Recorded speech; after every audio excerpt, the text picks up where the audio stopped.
You don't build a life thinking the foundation is made of sand. You just don't. You pour your love, your sweat, your very soul into it, brick by brick, year after year, believing it's set on something solid, something eternal. For 30 years, I believed our foundation was granite. My name is Ruth. I'm 53 years old, and if you had told me 5 years ago that I'd be sitting here, in this small sunlit cottage with a view of the sea, telling this story to a stranger through a camera, well, I'd have laughed a sad, tired laugh. Quick pause. Before we continue, tell us where in the world are you watching from? If you're enjoying these stories, make sure to hit subscribe, because tomorrow's episode is absolutely mind-blowing. The me from 5 years ago was still in the big house on Elm Street, still believing the story we had told everyone, most of all ourselves.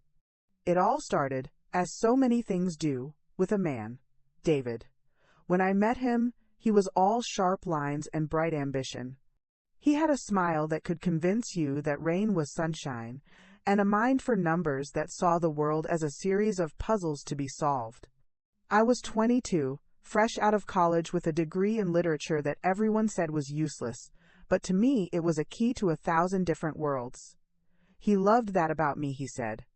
That I saw the poetry in things. He said I balanced his hard edges, and for a long, long time maybe I did. We built our life like we were constructing a cathedral.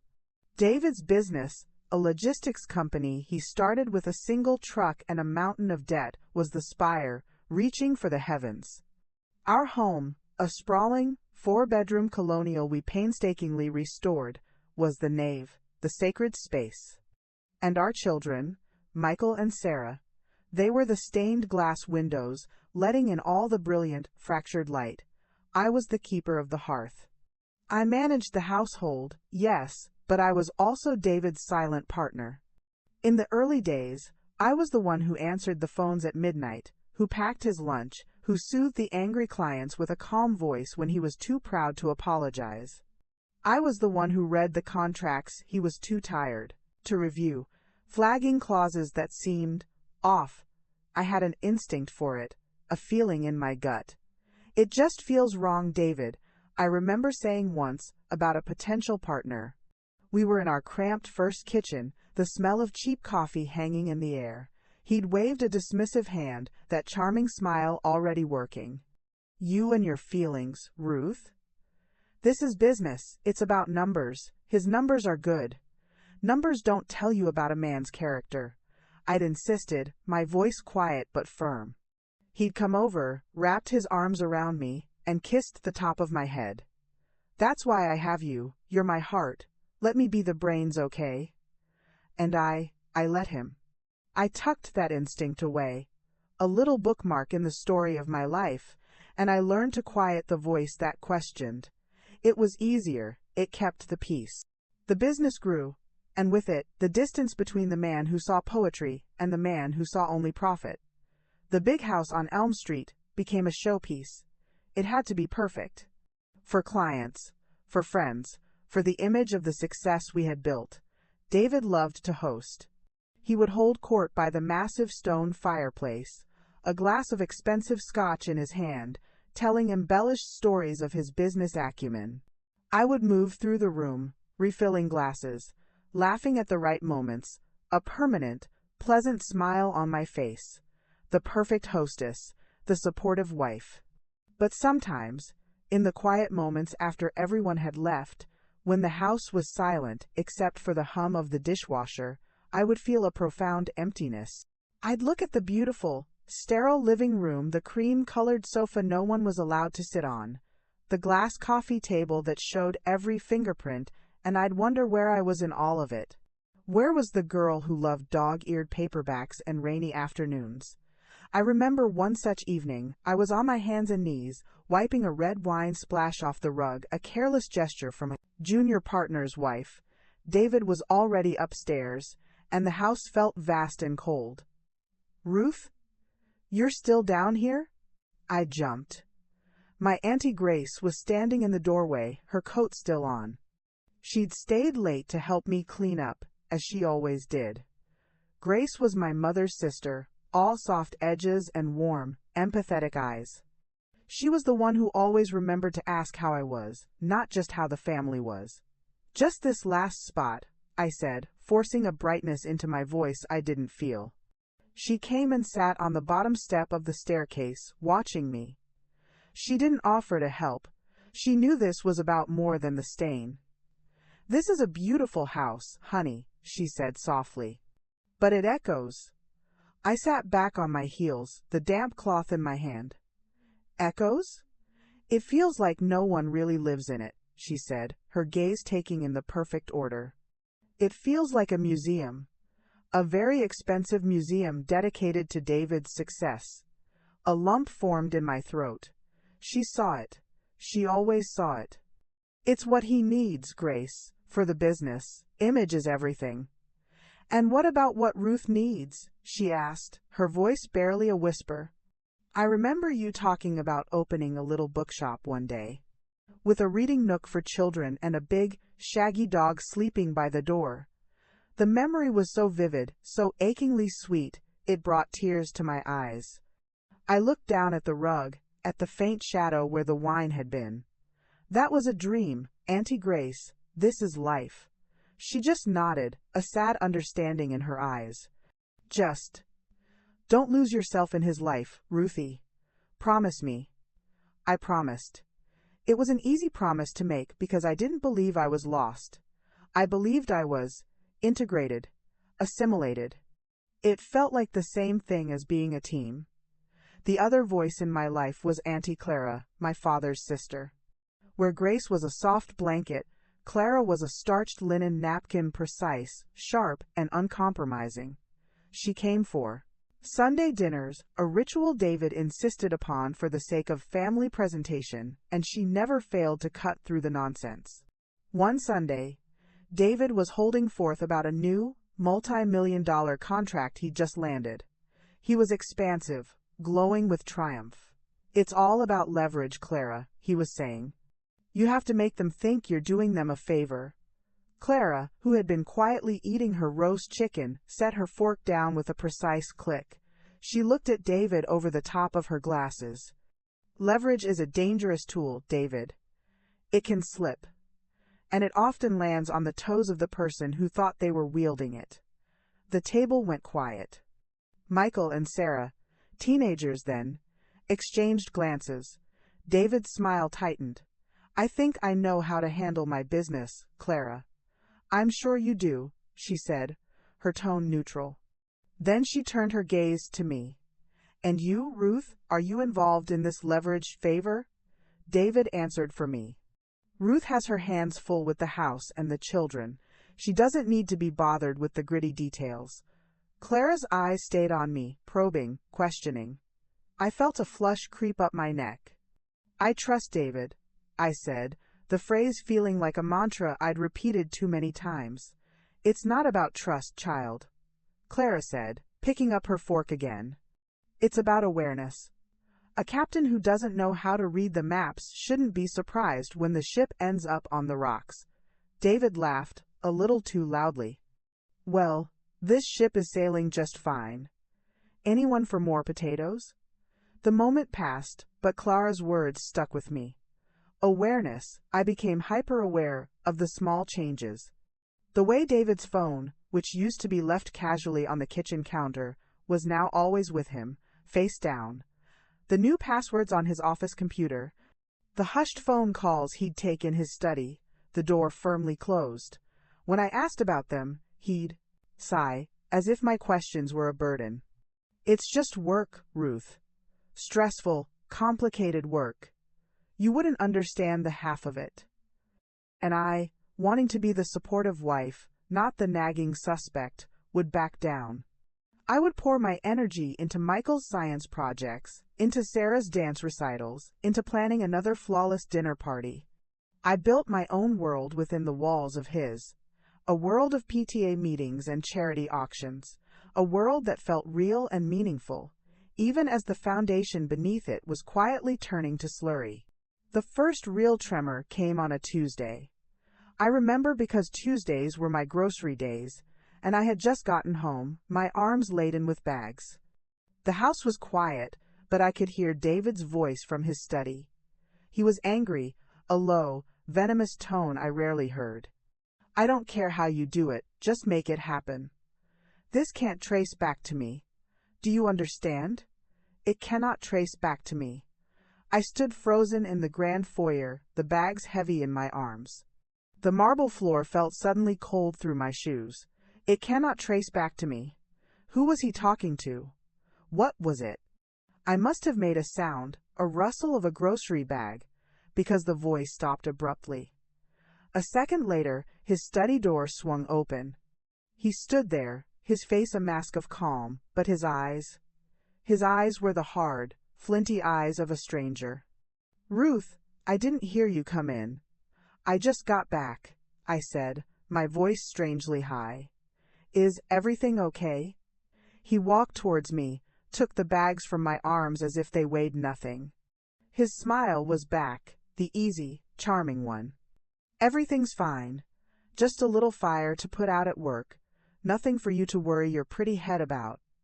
He kissed my forehead, the way he had 1,000 times before. But this time, it felt like a brand, a dismissal. He carried the groceries into the kitchen, whistling, and I was left standing there in the beautiful echoing foyer of our beautiful echoing house, with those 5 words ringing in my ears like a death knell. It cannot trace back to me. I looked around at the polished banister, the expensive art on the walls, the perfect, sterile order of it all. For the first time, I saw it not as a cathedral we had built together, but as a beautifully decorated cage. And I had just been given the first terrifying glimpse of the key that the keeper was hiding. The foundation, I realized with a sickening lurch in my stomach, wasn't just sand, it was quicksand. And I was already sinking. A crack, once it appears, has a life of its own. You can try to plaster over it, paint it the same color as the wall, pretend it's just a trick of the light, but you've seen it. You know it's there. And in the quiet of the night, you can almost hear it growing. The week after I heard that phone call was the longest of my life. Every sound in the house was a potential threat. The ping of David's phone receiving a text made my heart jump. The rumble of the garage door opening signaled the start of a performance, his and mine. I had to act normal. I had to be the Ruth he expected, placid, trusting, oblivious. But inside, I was a swarm of bees. The words, "it cannot trace back to me," buzzed incessantly in my mind. What was it? A bad business deal? Something illegal? My mind, fueled by a lifetime of reading mystery novels and understanding human fallibility, raced through 100 terrible scenarios. I found myself watching him with a new, clinical intensity.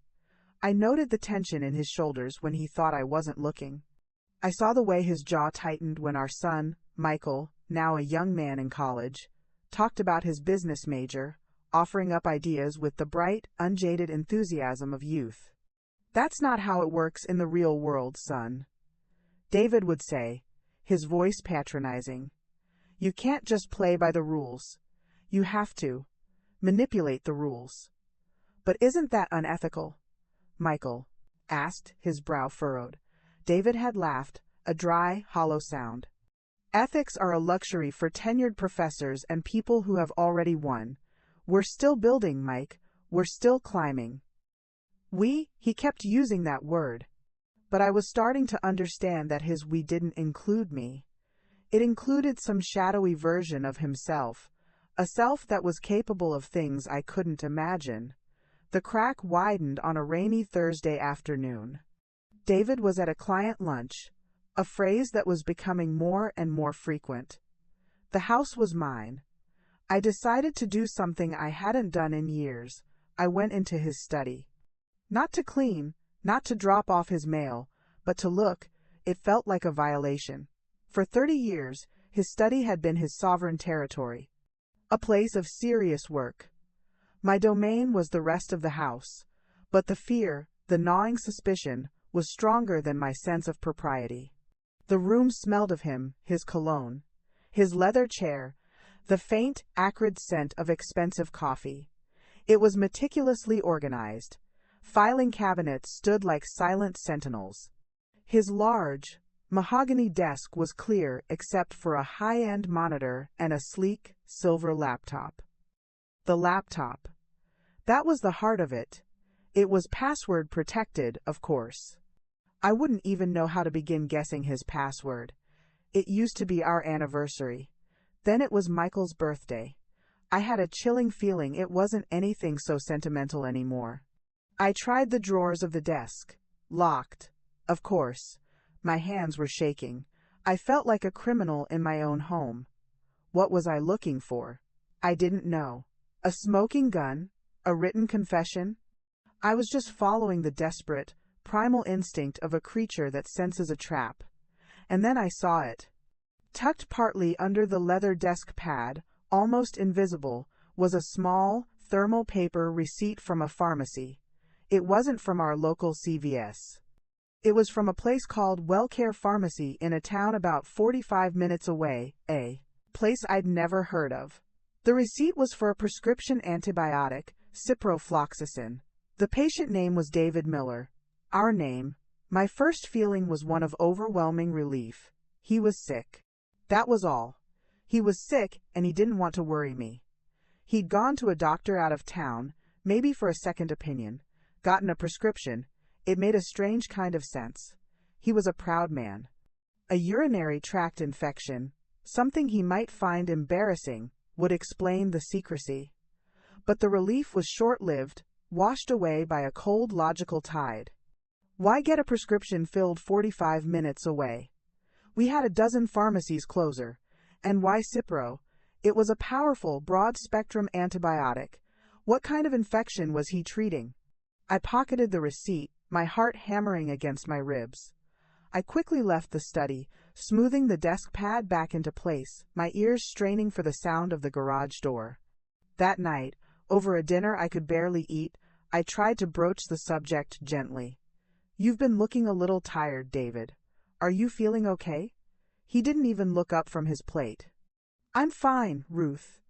Just the stress of the new contract. You know how it is." "I could make you a doctor's appointment," I pressed, my voice light, caring. "Just for a checkup." Now he looked up, his eyes narrowing just a fraction. I said, "I'm fine. I don't need a doctor." "Stop fussing." I nodded, cutting a piece of chicken I had no intention of eating. The lie was so casual, so effortless. It stole the air from my lungs. He was fine. He didn't need a doctor. But he had a prescription for a serious antibiotic filled under his name in another town. The crack was no longer just a hairline fracture. It was a chasm, and I was teetering on the edge. A few days later, I couldn't hold it in anymore. I needed to talk to someone who wouldn't judge me for my suspicion, someone who wouldn't immediately side with David. I drove to Auntie Grace's cozy, cluttered bungalow on the other side of town. The air there always smelled of lavender and baking, a direct antithesis to the sterile scent of my own home. I found her in her garden, kneeling on a cushion, wrestling with a stubborn weed. She looked up, her face smudged with dirt, and her smile was like a lifeline. "Ruthie, what a lovely surprise." Then her smile faded. "Oh, honey, what's wrong?" I didn't even have to say anything. She saw it on my face. I sat down on the grass beside her, the dampness seeping through my linen trousers, and I told her everything: the phone call, the receipt, the lies. The cold, creeping fear that was slowly turning my blood to ice. She listened, her wise eyes never leaving my face. She didn't interrupt, didn't offer platitudes. When I was finished, she put her muddy glove over my clean hand. "Oh, my dear girl," she whispered. "I've been so afraid of this." "Afraid of what?" I asked, my voice trembling. "That you would wake up one day and see the canyon that had opened up between you two while you were sleeping." She sighed, a deep, weary sound. "I never trusted him, Ruth. Not completely. There was always a calculation behind his eyes. Even when he was being most charming, I saw how he started to wall you off, piece by piece. Your opinions first, then your access to the money, then your spirit. Hearing her say it out loud was both a validation and a devastation. What should I do, Grace?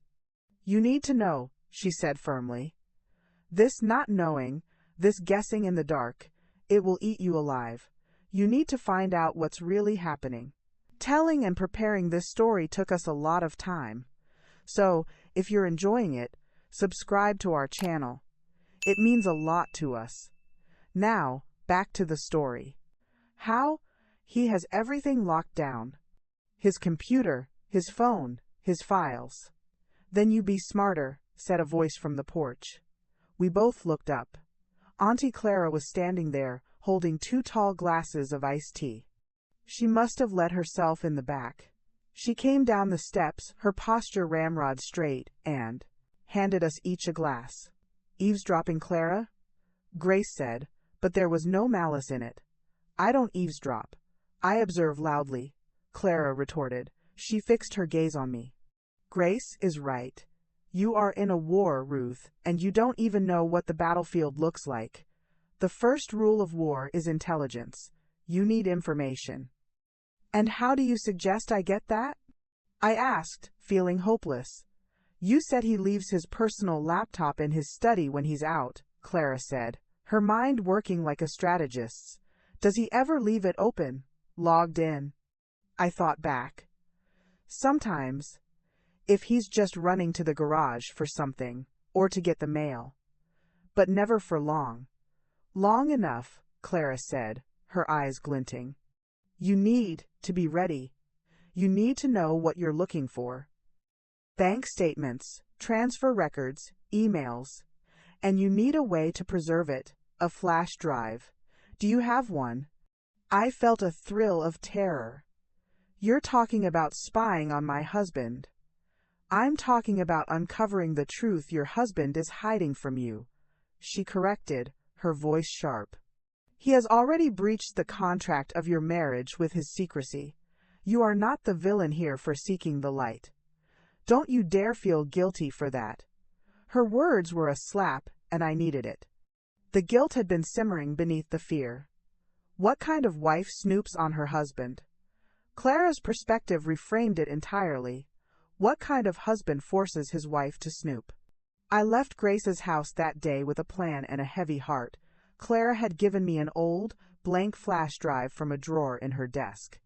It's small, he'll never see it. Be careful, be quick, and for God's sake, don't get caught. The opportunity came sooner than I expected. The very next day, David announced he was meeting a potential investor for a round of golf. I'll be gone most of the afternoon, he said, kissing my cheek. The performance of normalcy was back. The moment his car disappeared down the street, my pulse began to race. I waited 10 agonizing minutes, then walked into his study. The laptop was there, on the desk, closed. I said a silent prayer and opened the lid. The screen glowed to life. And there it was. The login screen, a password field, blank and mocking. My heart sank. Of course. It was locked. I was about to close it and give up when I noticed a small, almost imperceptible smudge on the right side of the keyboard, on the M key, and another on the 6 key. My mind, suddenly clear and sharp, started working. His old passwords. Michael's birthday was March 6th, 3/6. M, for Michael or for Miller? With trembling fingers, I typed Michael 3/6. Incorrect. I tried Miller 3/6. Incorrect. I tried M36. The screen shook. No. I thought of the secret, hidden self. The one who did things that couldn't trace back to him. What would that man use? Something arrogant. Something he thought was clever. I typed King Midas. Incorrect. Logistics 1. Incorrect. I was running out of tries. I could almost feel the clock ticking down to his return. I thought of the pharmacy receipt, the secret, the lies, and then it hit me, the ultimate arrogance. The thing he had taken from me. I typed Ruth 22. The year we were married. The screen unlocked. The desktop blossomed before me. A grid of folders and files. I had done it. I was in. For a moment I just stared, paralyzed by the magnitude of the violation and the access. Then Clara's voice echoed in my head. "Be quick." I plugged in the flash drive. It lit up with a tiny blue light. I started dragging folders over. Finances 2023. Business projections. Personal. My hand was shaking so badly I could barely control the mouse. I was in the personal folder, dragging a subfolder called medical when I saw it, an email client icon on the taskbar. It was open. He must have forgotten to log out. This was the mother load. I clicked on it. His inbox loaded. Hundreds of emails. I scanned the senders, mostly business. Then I saw a name I didn't recognize. Chloe Summers. The subject line of the most recent email was, "Lab results attached." My blood ran cold. I clicked it. The email was brief. "David, as requested, the latest test results for Noah are attached. The pediatrician says the ear infection has cleared up completely with the Cipro. He's a tough little guy, just like his dad. He misses you. When are you coming to see us? The new house feels so empty without you. All my love, Chloe." The world stopped. The hum of the computer, the tick of the grandfather clock in the hall, the sound of my own breathing, it all faded into a high-pitched, silent scream. Noah, pediatrician, his dad. The new house. I didn't need to open the attachment. I didn't need to see the picture I knew would be there. The truth, the monstrous, life-obliterating truth, was right there in black and white. David had another family. The crack hadn't just split my foundation. It had blown my entire world into a million unrecognizable pieces. And I was left standing in the rubble, alone, with the ghost of a woman named Chloe and a little boy named Noah echoing in the silence. There is a moment when the world ends, where you are granted a bizarre, terrifying grace. It's a silence, a vacuum where sound and feeling should be. The pieces of your life are suspended in mid-air, and for a few heartbeats, you simply observe the destruction, not yet feeling its weight. I sat in David's leather chair, the same chair I'd bought him for our 20th anniversary, and stared at the screen. Chloe Summers, Noah, the new house. The words weren't words. They were hieroglyphics of a catastrophe I couldn't decipher. My body felt numb, my fingers cold and clumsy on the mouse. I did what any good, thorough spy would do. I highlighted the Chloe Summers folder and dragged it onto the flash drive. I dragged the medical folder. I dragged the finances folder. I was a machine, operating on a protocol of survival I didn't know I possessed. The little blue light on the flash drive blinked, a frantic pulse mirroring the arrhythmia I felt in my own chest. It felt like it took an eternity. Each second was a lifetime in which my past was being rewritten, my future erased. When the transfer was complete, I safely ejected the drive, tucked it into the palm of my hand, and closed the laptop lid. The screen went black, reflecting a pale, haunted version of my own face. I stood up. My legs held. I walked out of the study, my steps measured and quiet on the marble floor. I went upstairs to my bedroom, the one I had shared with a man who was a fiction, and I closed the door. I walked into the large, pristine and sweet bathroom, locked the door behind me, and then, only then, did I allow my body to react. I didn't scream, I didn't cry. I was violently, gut-wrenchingly sick. I clung to the cool porcelain of the toilet, my body convulsing, expelling the lunch I had eaten, the trust I had held, the 30 years I had lived. It was a physical purge of a psychic poison. When the heaving subsided, I slumped against the bathtub, my forehead pressed to its cool, smooth side. The flash drive was a hard, sharp little stone in my clenched fist. A son. He has a son. Michael and Sarah had a half-brother. The knowledge was a physical blow, knocking the wind out of me over and over again. David, at his age, starting a new family. The sheer cliché of it was its own special insult. I wasn't just being betrayed. I was being replaced with a younger model in the most banal, predictable way imaginable. And the house. The new house feels so empty without you. So he had a home with her. A home he went to after leaving this one. Did he tuck Noah into bed? Did he grill in their backyard? Did he leave his socks on their floor? The mundane details were the most torturous. I have no idea how long I sat there on the cold tile. The sun had moved across the room by the time I pushed myself up. I splashed water on my face, avoiding my eyes in the mirror. I couldn't look at her yet, that betrayed woman. I hid the flash drive in the one place I knew David would never look, tucked inside the cardboard box of a tampon, buried at the back of the vanity cabinet. It was a sad, secret victory. Then, I went downstairs and started making dinner. Chicken piccata, his favorite. It was an act of pure, unadulterated madness, or perhaps the sanest thing I'd ever done.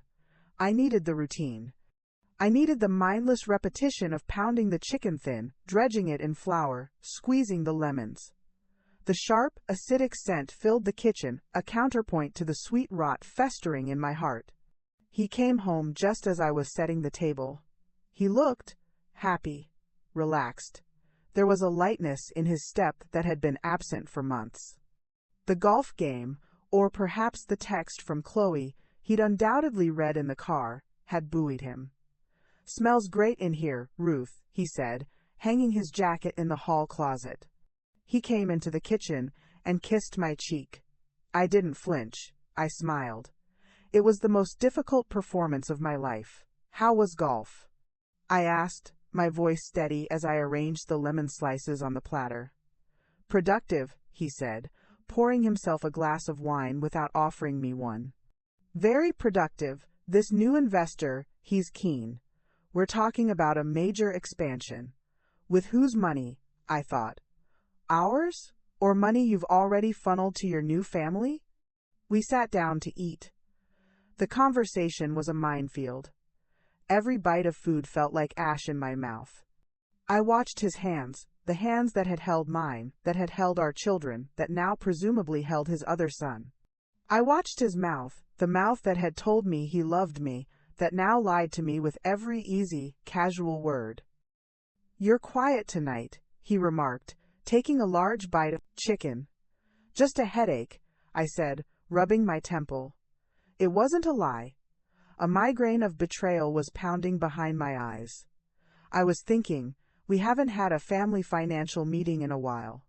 With this new expansion, maybe it's time we sat down. I'd like to be more in the loop. His affable expression tightened almost imperceptibly. "Ruth, we've been over this. It's complicated, boring stuff. It would just stress you out. You have enough on your plate with the charity gala next month." The charity gala. The annual event for the local hospital, the pinnacle of my social calendar. The thought of putting on a sequined gown and smiling next to him now made my skin crawl. "I'm not a child, David. I can handle complicated. This is our life, our future. I want to understand it." He put his fork down, the metal clinking sharply against the china. It was a sound of finality. "And I am telling you," he said, his voice losing its warmth, "that it is under control. I have it under control. Your job is to trust me. Can you do that? Or is that too complicated?" The manipulation was so slick, so practiced. He was making my desire for knowledge and partnership into a character flaw, a lack of trust, a failure of wifely duty. The old Ruth would have folded. She would have apologized for overstepping, for doubting him. The new Ruth, the one who had just been violently sick with the knowledge of his other life, just looked at him. I held his gaze, and for a flickering second, I saw a shadow of uncertainty in his eyes. He wasn't used to this quiet resistance. "Of course I trust you, David," I said, my voice soft as velvet. "I just want to be a better partner to you. That's all." He studied me for a moment longer, then picked up his fork, the moment passing. "You're a wonderful partner, the best. Now, tell me about the gala. Did you decide on the floral arrangements?" And just like that, I was back in my box. But the walls of that box were now transparent. I could see out, and I knew exactly what lay beyond them. The next morning, the moment he left for work, I called Auntie Grace. "I need to see you." And Clara, It's bad." An hour later, I was back in Grace's cozy kitchen, the flash drive on the table between us like a loaded gun. I had plugged it into Grace's old desktop computer, and we had scrolled through the evidence. The emails, full of domestic banter and love. Pictures of a smiling, dark-haired boy who had David's eyes. Bank statements showing regular, substantial transfers to an account under Chloe's name. A mortgage statement for a house in a town called Crestwood. The silence in the room was thick and heavy. Grace had her hand over her mouth, her eyes brimming with tears, not just from me, but from Michael and Sarah.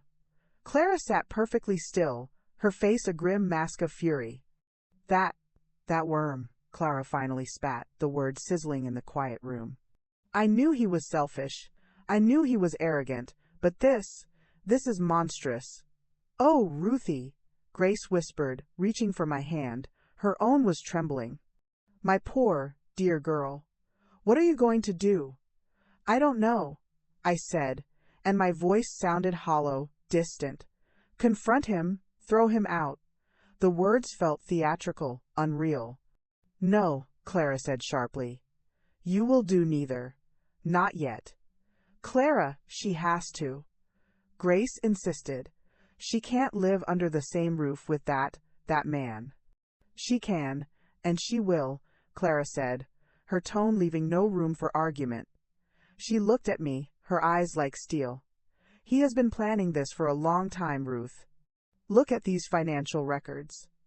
These aren't the actions of a man who just slipped up. This is a calculated long-term strategy.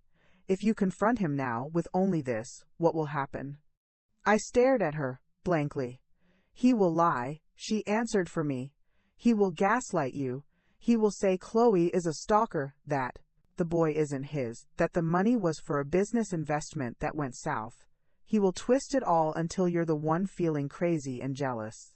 And then, while you're reeling, he will use the time to hide everything. He will move assets, destroy evidence, and build his legal case against you. You will lose everything." Her words were like a bucket of ice water. She was right. I had seen him do it 1,000 times on a smaller scale. He was a master of narrative control. "So what do I do?" I asked, my voice a desperate plea. "Just pretend. For how long?" "You play the game," Clara said, leaning forward, "but you play it better. You are Ruth, the trusting, devoted wife. You are concerned about the charity gala and what china pattern to use for dinner. You are utterly, completely in the dark. And while you're doing that, we find a lawyer. A shark. Not someone from this town who plays golf with David. We go to the city. We take this," she tapped the flash drive, "and we get more. We document everything. We find out exactly what he's done, and then, when we have an unassailable fortress of evidence, then we strike." It felt deceitful. It felt dirty. But the image of David's face, so calm as he lied to me over chicken piccata, hardened my resolve. "Okay," I said, the word tasting of iron. "Okay." The next few weeks were a descent into a special kind of hell. I became an actress in the theater of my own life, and David was my unwitting scene partner. I asked him about his day, I laughed at his jokes. I let him kiss my cheek. I spent hours on the phone planning the gala, my voice bright and animated, while I took surreptitious notes on my laptop, tracking his comings and goings, cross-referencing them with withdrawals from our joint account. I learned that working late meant he was in Crestwood. Business trips were often just nights at his other home. I saw the pattern of a double life, and it was meticulously maintained. He was careful, but he was also arrogant. He never imagined I was a threat. The strain was immense. I lost weight. I started finding gray hairs. The smile I presented to the world felt like a rictus grin. The only thing that kept me going were the secret meetings with my aunts and the steady, methodical work of building our case. Through a connection of Clara's, we found a lawyer in the city, Eleanor Vance, a woman in her 60s with a reputation for being utterly ruthless in divorce cases involving financial fraud. Our first meeting was in a nondescript office, and when I laid out what I had, she didn't bat an eye. "This is good, Ruth," she'd said, her fingers steepled. "This is a start. But it's not enough. We need to follow the money. All of it. We need to prove dissipation of marital assets. We need to prove intent." So, I went back into the lion's den. I became sweeter, more docile. I praised him more. It made him relax, let his guard down even further. One evening, he left his briefcase open in the study. I saw a folder from a private investigator. My blood ran cold. Was he having me investigated? But no. When I risked a glance, the report was on Chloe. He was having her watched. He was ensuring her fidelity. The irony was so bitter I could taste it. The night of the charity gala arrived. It was the ultimate test. I put on the emerald green gown I'd bought months ago, the one David had said made my eyes pop. I styled my hair, I applied my makeup, I fastened the diamond necklace he'd given me for our 25th anniversary around my throat. It felt like a collar. When I came downstairs, he was waiting, handsome, in his tuxedo. He whistled. "You look beautiful, Ruth. You look beautiful for a woman whose life you've destroyed," I thought. I smiled. "Thank you, darling.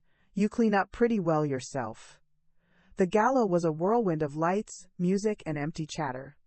I worked the room, the perfect hostess, I laughed, with the mayor's wife. I discussed the hospital's new wing with the chief of staff. All the while, I was acutely aware of David, holding court, the magnanimous benefactor. He found me at one point, slipping his arm around my waist. "Everyone is saying how wonderful this is, Ruth. You've outdone yourself." I looked up at him, at the proud, possessive glint in his eye. He wasn't proud of me. He was proud of what I represented, his well-managed, successful life. I was just another asset, like the house, the business, the perfect public image. "It's for a good cause," I said softly. He squeezed my waist. "It is, and it's a tax write-off. The best kind of cause." In that moment, under the glittering chandeliers, surrounded by the hum of our privileged life, something in me finally, completely broke. Not into pieces, but into something hard and sharp and clear. I saw him for what he was. A user, a calculator, a man who saw people as instruments and love as a liability. He thought I was finished. He thought I was the same Ruth who believed his lies, who lived for his approval, who would quietly fade away when he was done with her. But as I stood there, smiling in my emerald gown, with the flash drive hidden in my home and a shark of a lawyer on retainer, I knew my story was just beginning. They say the universe has a sense of humor, but I've found it to be more of a sense of irony, sharp and unkind. The performance of my life was reaching its final act, and I was so tired. The emerald gown from the gala was hanging in my closet, a ghost of an evening that felt both a lifetime ago and just yesterday. The bright, brittle smile I had pasted on my face had left a permanent ache in my jaw. I was a string pulled taut, vibrating with a silent, screaming tension, waiting for the moment I would finally snap.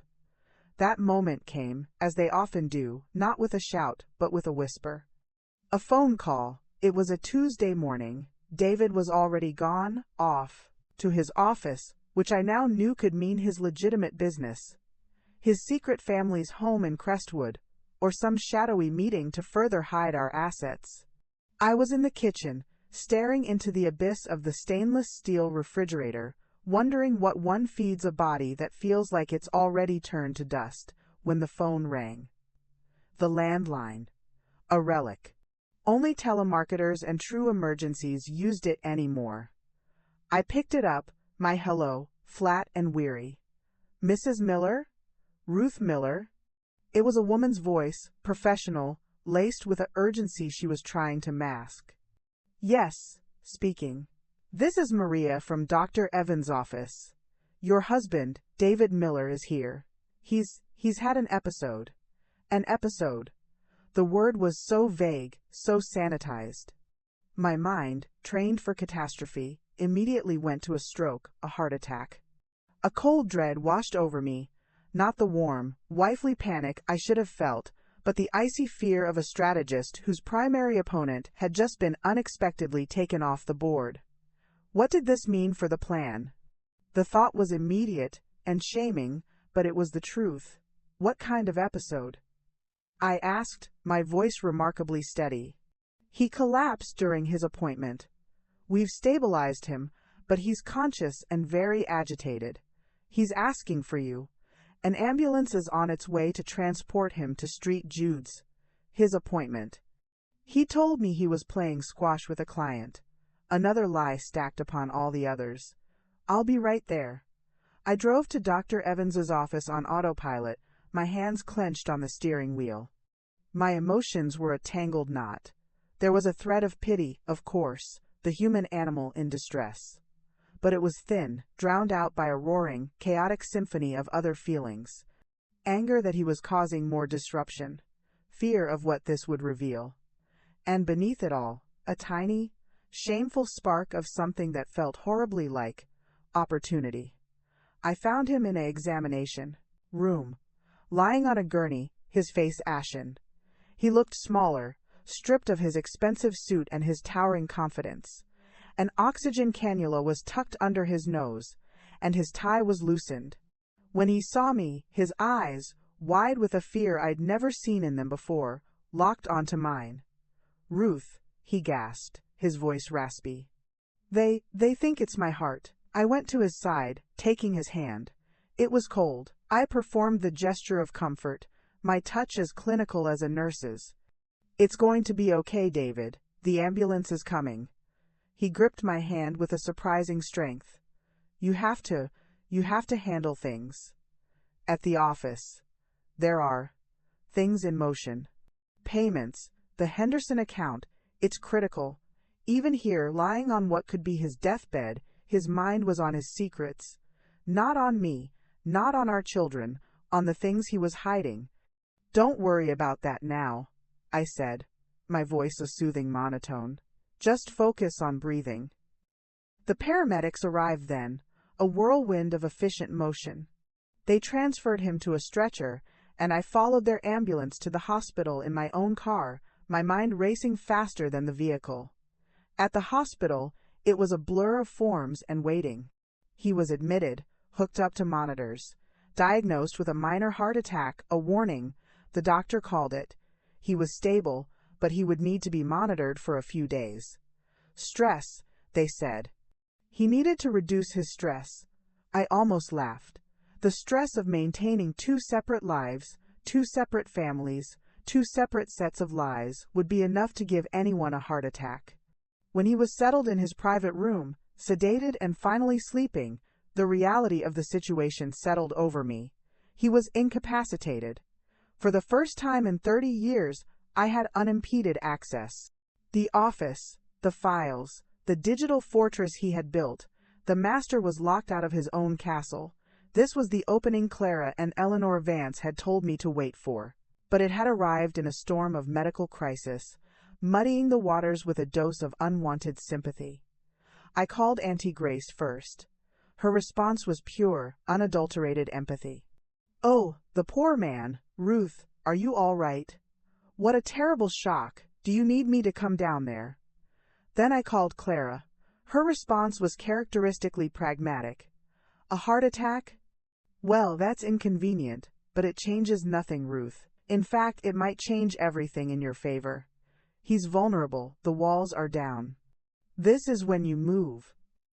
"He's in a hospital bed, Clara," I whispered into the phone, standing in the stark, antiseptic hallway. "And he put himself there with his lies and his stress," she retorted, her voice crisp. "This is not the time for sentiment. This is the time for action.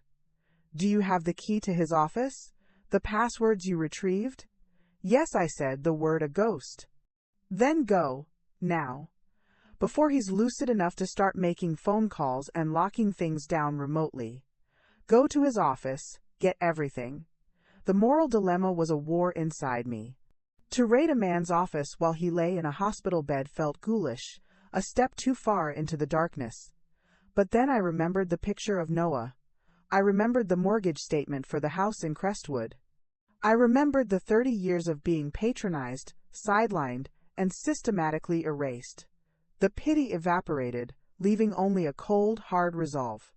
I drove to David's office building, a sleek glass tower that reflected a sky I no longer felt a part of.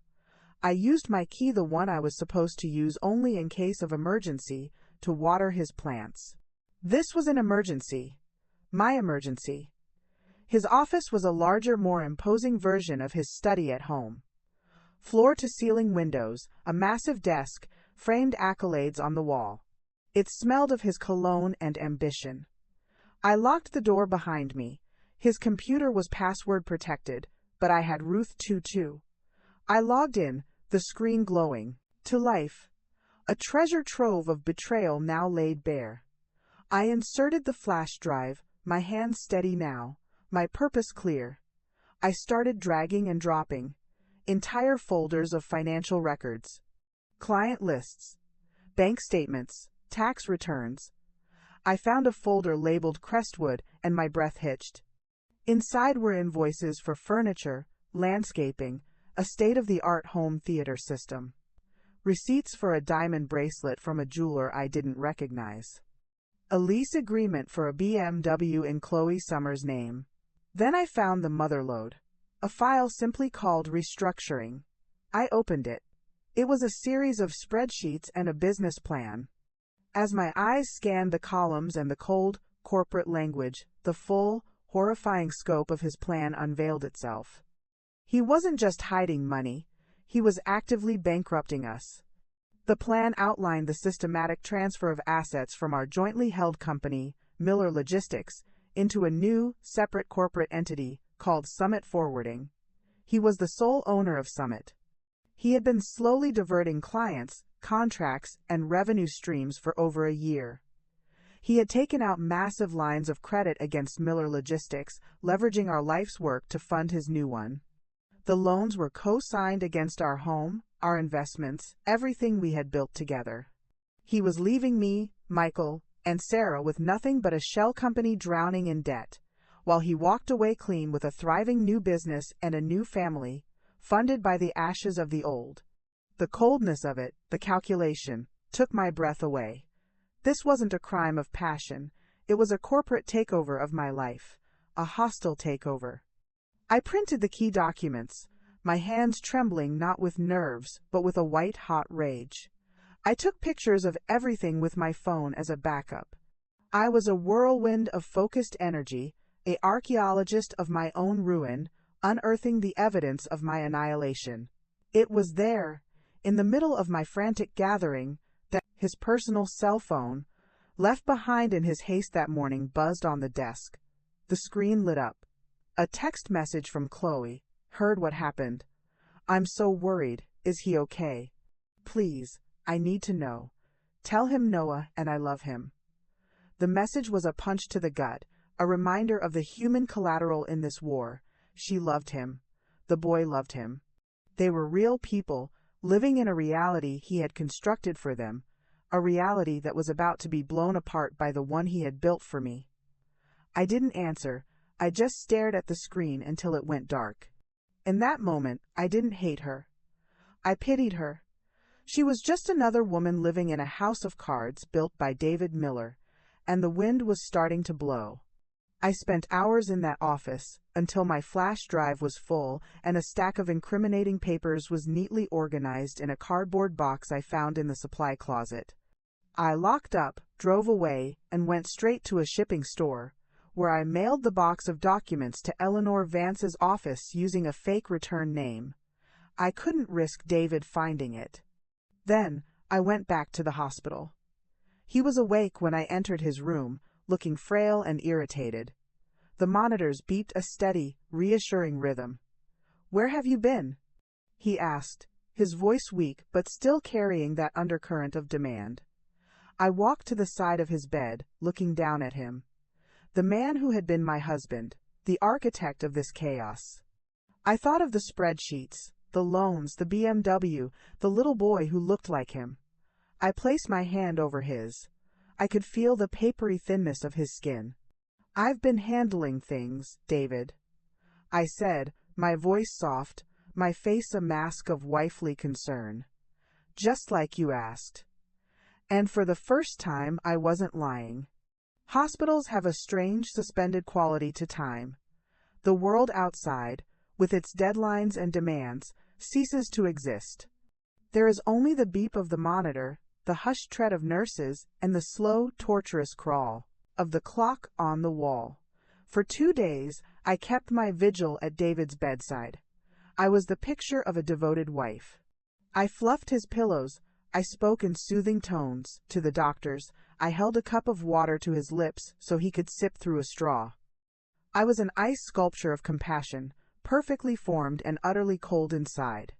He was weak, petulant, and frustrated by his own body's betrayal. His mind, however, was already scrambling, trying to reassert control from his prone position. "You need to call Ben at the office," he rasped on the second morning, his hand fluttering on the starch-white sheet. Ben was his right-hand man, a sycophant whose loyalty was purchased with a large salary and the illusion of inclusion. "Tell him to pause the Henderson account transfers, just until I'm back." The Henderson account. I remembered the name from the restructuring file. It was one of the major clients he was funneling to Summit Forwarding. "Of course, darling," I said, my voice a soft murmur. I made a show of taking out my phone and typing a note to myself. I had no intention of calling Ben. Let the transfers continue. Let the paper trail grow longer and more damning. "I'll take care of it, you just rest." He watched me, his eyes, clouded with medication but still sharp, searching my face for any sign of deception. I met his gaze with a placid, concerned expression. It was the ultimate perversion of our dynamic. For 30 years, he had been the one with the secrets, the one assessing my gullibility. Now, the tables had turned, and he was too sick, too arrogant, to even see it. On the third day, he was stronger. The color was returning to his cheeks, and with it, his imperiousness. The doctor had just left, outlining a strict regimen of rest and a drastic reduction in stress. David waited until the door clicked shut before turning to me. "This is a wake-up call, Ruth," he said, his voice gaining some of its old authority. "I can't keep going at this pace. The business, it's too much. The stress is killing me." I nodded, arranging the get-well cards on his bedside table. "I've been telling you that for years." I know, he said, waving a dismissive hand. "But now I'm listening. We need to make some changes. Big ones." My heart began to thud, a slow, heavy rhythm against my ribs. This was it, the beginning of the endgame. He was going to try to sell me his exit strategy. "What kind of changes?" I asked, my tone carefully neutral. He took a deep breath, as if steeling himself for a difficult conversation. "The industry is changing. The old model, Miller Logistics, it's becoming obsolete. The debt load is unsustainable. I've been propping it up for years." The audacity of the lie took my breath away. He had loaded it with debt. He was making it obsolete. "I see," I said softly. "I've been working on a new venture," he continued, his eyes bright with a zeal I recognized. It was the look he got when he was about to close a deal. "A leaner, more agile company, Summit Forwarding. It's the future. But to get it off the ground, to secure the funding, I need to separate it completely from Miller Logistics. A clean break." "A clean break," I repeated, the words tasting like ash.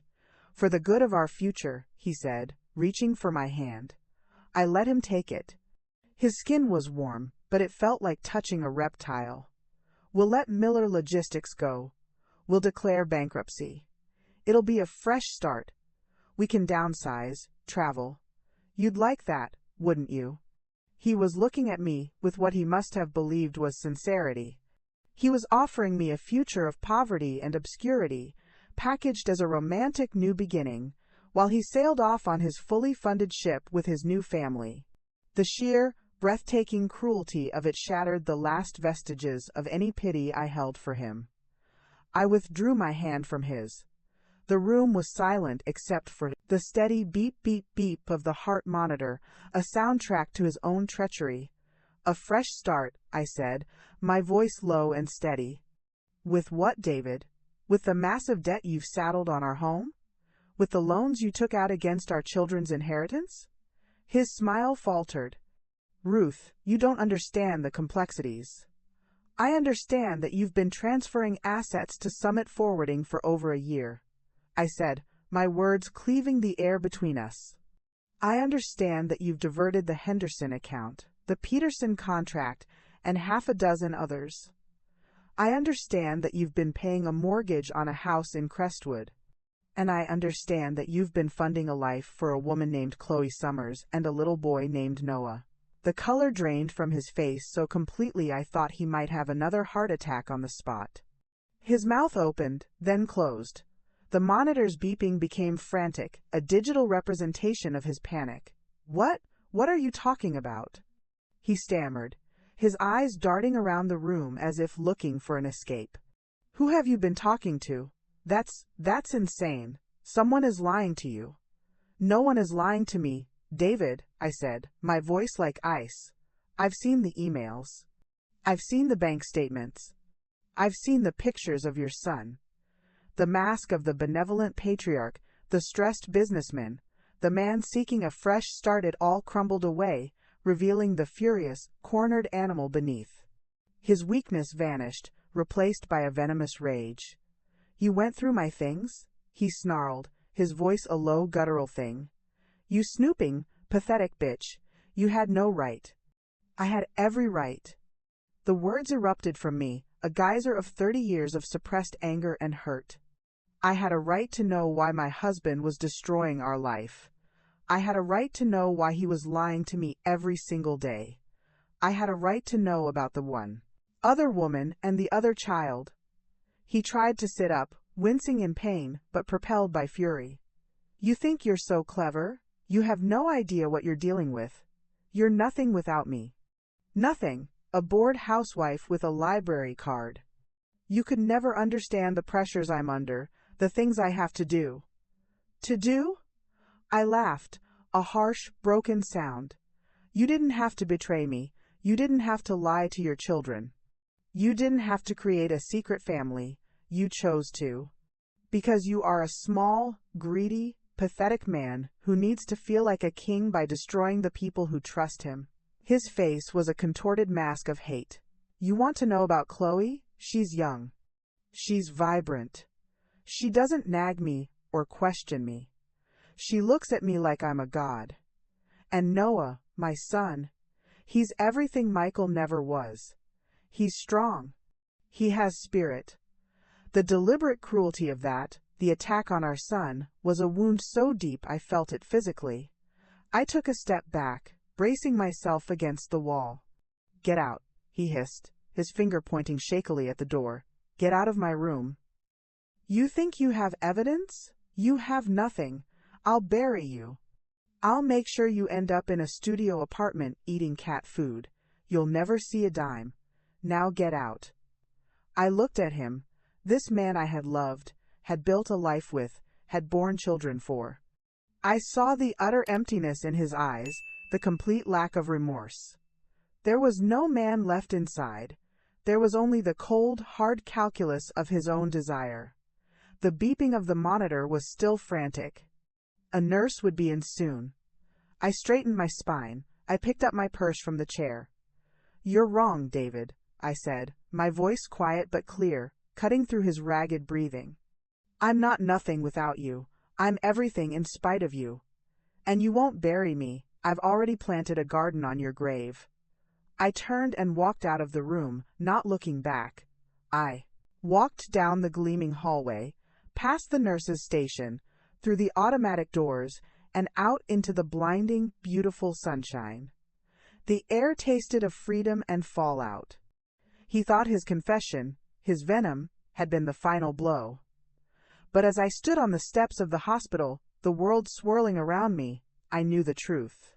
The betrayal was no longer a secret festering in the dark. It had a face, and I had finally looked it in the eye. There is a peculiar silence that follows a detonation.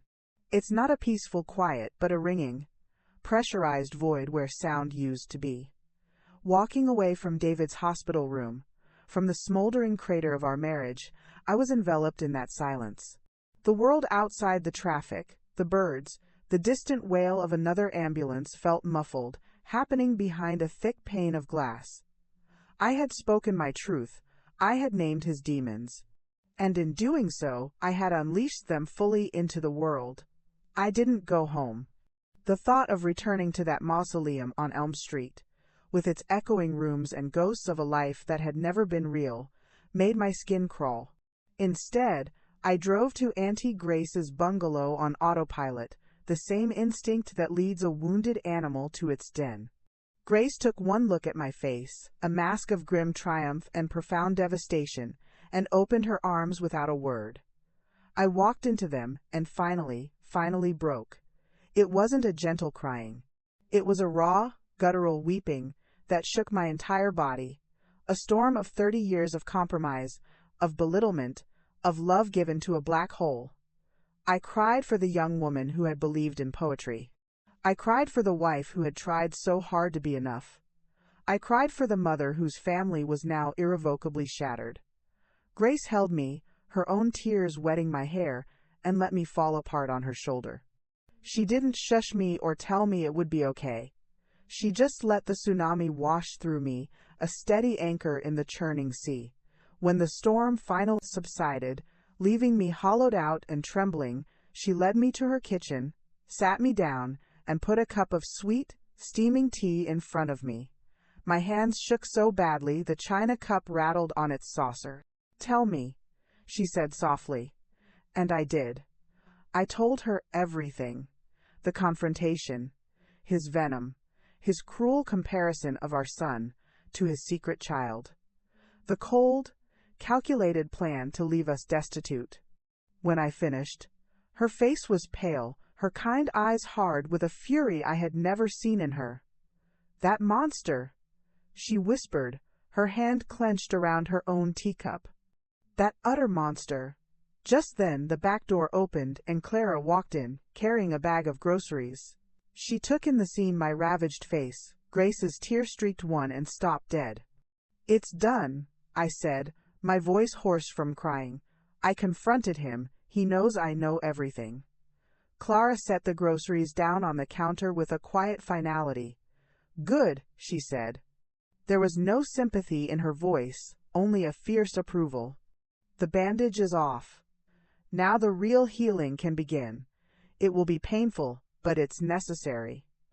"He threatened to bury me," I said, a fresh wave of fear chilling me. "He said I'd end up with nothing." "He can try," Clara said, her eyes glinting. "But he's playing chess, and we've already called in an artillery strike. Eleanor Vance has the documents you sent. She's already filing motions. He's on the back foot, Ruth, not you." For the next 3 days, I lived in a strange suspended animation at Grace's house. I slept in her spare room, surrounded by the comforting smells of lavender and old books. I ate the soups and casseroles she insisted on feeding me. I was a ghost in my own life, waiting for the other shoe to drop. I knew David would be discharged from the hospital. I knew he would go home. And I knew the war would begin in earnest. The first shot was fired via my children. My phone rang, the screen flashing, "Michael." My heart leapt with a desperate, maternal hope. I answered, my voice tentative. "Michael, honey? Mom, what the hell is going on?" His voice was tight, angry, laced with a confusion that immediately put me on guard. "Dad just called me. He's out of the hospital," he said. "You had a huge fight? That you're accusing him of having another family? That you're trying to take everything from him while he's sick?" The carefully constructed narrative hit me like a physical blow. David had gotten to him first. He had painted the picture, and of course, he had cast himself as the victim. "Michael, it's not like that," I said, my voice pleading. "I found evidence. Emails, bank statements. There is a woman, Chloe, and a little boy named Noah. He's been moving all of our money, putting us in massive debt." "Mom, stop," Michael interrupted, his voice cold. "Just stop, do you hear yourself? This sounds insane. Dad said you've been under a lot of stress, that you've become paranoid. He said you've been snooping through his private files. Is that true?" The word paranoid was a knife twist. It was David's favorite weapon, and he had taught our son how to wield it. "I wasn't snooping, I was uncovering the truth he's been hiding from us for years," I cried, my composure cracking. "He's the one who's been lying. To me, to you, to Sarah." "He said you'd say that," Michael said, his tone dripping with a disillusionment that was meant for me. "He's heartbroken, Mom. He said you've changed. Look, I have to go. I think you need help." The line went dead. I stood there, holding the phone, the silence more deafening than any scream. My own son, my firstborn. He had looked at me and seen a crazy woman. David's poison was already working its way through the veins of my family. An hour later, it was Sarah. Her call was different, not angry, but weepy and scared. "Mommy," she said, her voice small, the way it was when she was a little girl and had a bad dream. "Daddy says you're leaving him? Is it true? He said you're saying terrible things about him." "He was crying, Mom." "I've never seen Daddy cry." I closed my eyes, leaning my forehead against the cool wall of Grace's kitchen. He was using their love for him as a cudgel against me. He was performing grief for an audience of 2, and he was winning an Oscar. "Sarah, baby, listen to me," I said, forcing my voice to be calm, to be the mother she needed. "Your father and I are having very serious problems he caused. I found out that he has been very dishonest. There is another family." There was a long silence on the other end of the line. Then, a sob. "I don't believe you. Why would you make up something so awful? He said you would. He said you were trying to turn us against him. Why are you doing this? Why are you breaking up our family?" Each word was a shard of glass in my heart. I had lost them. In the space of a few hours, he had taken my children and turned them into his loyal soldiers, convinced that I was the villain of this story. "Sarah, I love you. Nothing will ever change that. But the truth is the truth, no matter how ugly it is." "I don't want to talk to you right now," she whispered, and hung up. I slid down the wall onto the floor, the phone clattering from my hand. Grace rushed over, her face etched with worry. "The children?" she asked, though she already knew the answer. I could only nod, my throat too tight for words. The vultures weren't just circling. They had landed and were pecking out my eyes. The isolation was absolute. I had my aunts, I had my lawyer, but I had lost the 2 people who mattered most. The pain was a physical cavity in my chest. The next day, a formal-looking envelope was delivered by a courier to Grace's house. It was addressed to me. My hands trembled as I tore it open. It was a letter from David's lawyer, a high-powered, notoriously aggressive attorney named Robert Thorne. The letter was a masterpiece of legal intimidation. It stated that due to my unstable mental state and unfounded, defamatory accusations, David was seeking a temporary restraining order and exclusive use of the marital home. It claimed that my harassing behavior at the hospital had exacerbated his medical condition. It demanded that I cease all contact with him and with our children, pending a psychological evaluation. Enclosed was a formal petition for divorce, citing irreconcilable differences. I stared at the document, the cold, clinical language, a stark contrast to the bloody, emotional reality. He wasn't just fighting me, he was trying to erase me, to paint me as a hysterical, dangerous lunatic who needed to be removed from her own life. Clara read the letter over my shoulder, her lips pressed into a thin, white line. "Predictable," she sniffed. "The cornered rat always squeals the loudest. Eleanor will have a field day with this." "Restraining order? Based on what?" You visiting your husband in the hospital? It's a scare tactic, don't let it work. But it was working, the walls were closing in. My husband had turned my children against me and was now using the full force of the law to paint me as the villain. I felt the weight of his money, his influence, his ruthlessness, pressing down on me, threatening to crush the fledgling spirit I had just begun to discover. I was alone in a foreign land, and the map I had been given was a lie. The vultures were feasting, and I had nothing left to fight them with but the raw, bleeding truth. And in that moment, on the floor of my aunt's kitchen, surrounded by the evidence of my own annihilation, a strange, cold clarity descended upon me. If I was going to be the villain in his story, then I would be the most formidable villain he had ever faced. He had taken my husband, my home, and my children. But he had not yet taken my will.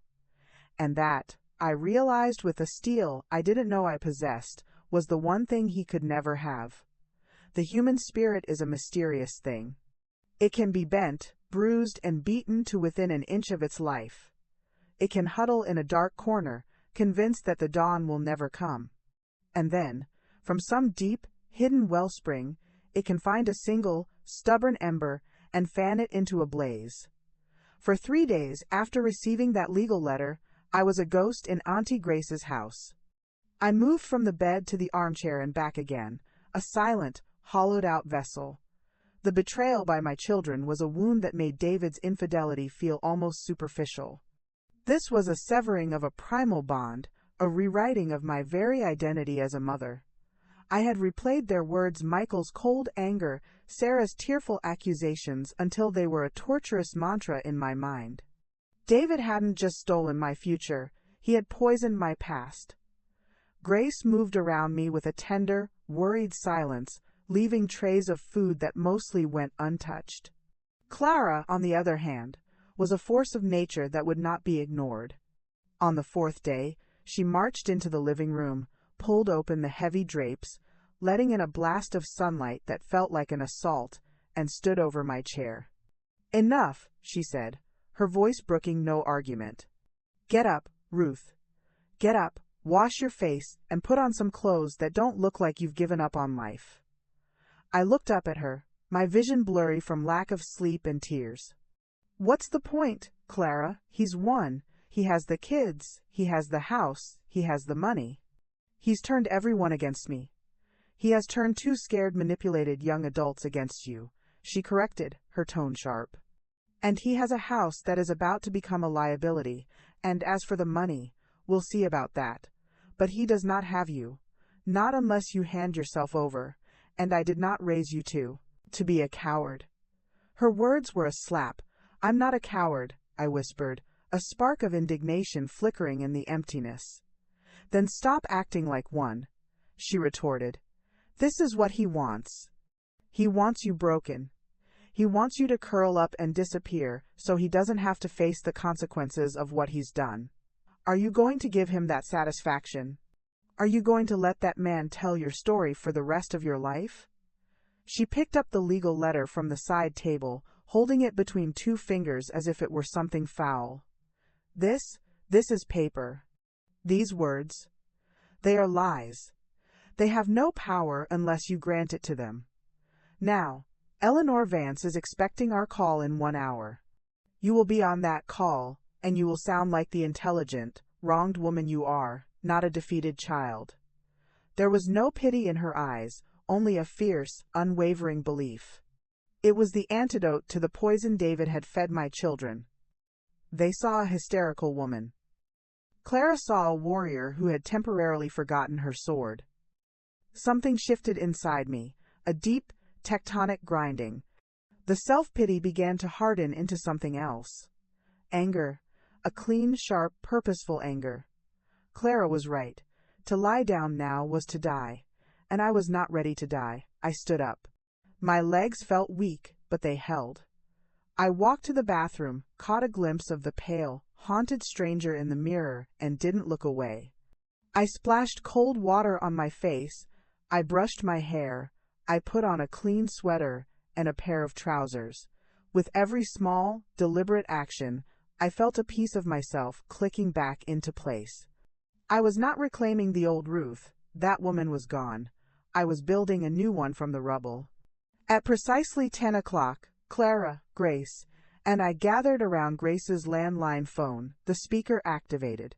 Eleanor Vance's voice came through, crisp and efficient. "Ruth, I've reviewed the petition from Mr. Thorne. It's standard scare stuff, but we need to treat it. Seriously. How are you holding up?" "I'm ready to fight," I said, and my voice, though hoarse, did not waver. "Good," Eleanor said, and I could hear the approval in her tone. "Because we have a very strong position.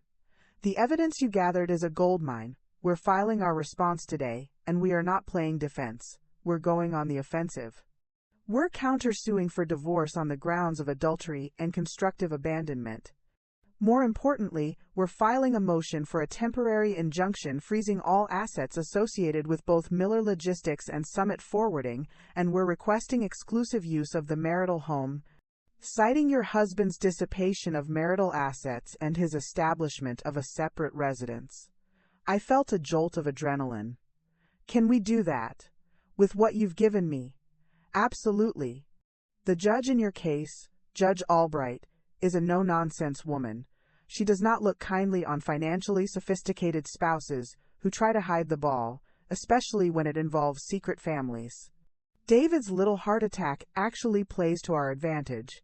It underscores the stress and instability of his financial maneuvering." What about my children?" I asked, the words catching in my throat. There was a pause on the other end of the line. "Ruth, that's the hardest part. They are adults. The court cannot force them to have a relationship with you. What we can do is ensure that David cannot use financial leverage against them. We can make it clear that any funds used to support them for tuition, for rent, are coming from the marital estate, which you are a half owner of. But the emotional battle, that's one you'll have to fight yourself, in time. For now, you must focus on the legal and financial war. Win that, and you take away David's primary weapons." It was a cold, hard strategy, but it was a strategy. It was a path forward. For the first time in weeks, I felt a sense of agency. The following week was a whirlwind of activity. I was no longer a ghost. I was a general preparing for battle. I met with Eleanor for hours, going over every document, every transaction. We hired a forensic accountant, a quiet, meticulous man named Arthur who spoke in numbers and saw stories in spreadsheets. He traced the flow of money with the dedication of a bloodhound, uncovering hidden accounts and shell companies I hadn't even known to look for. I also had to face the practicalities of my new life. I needed money.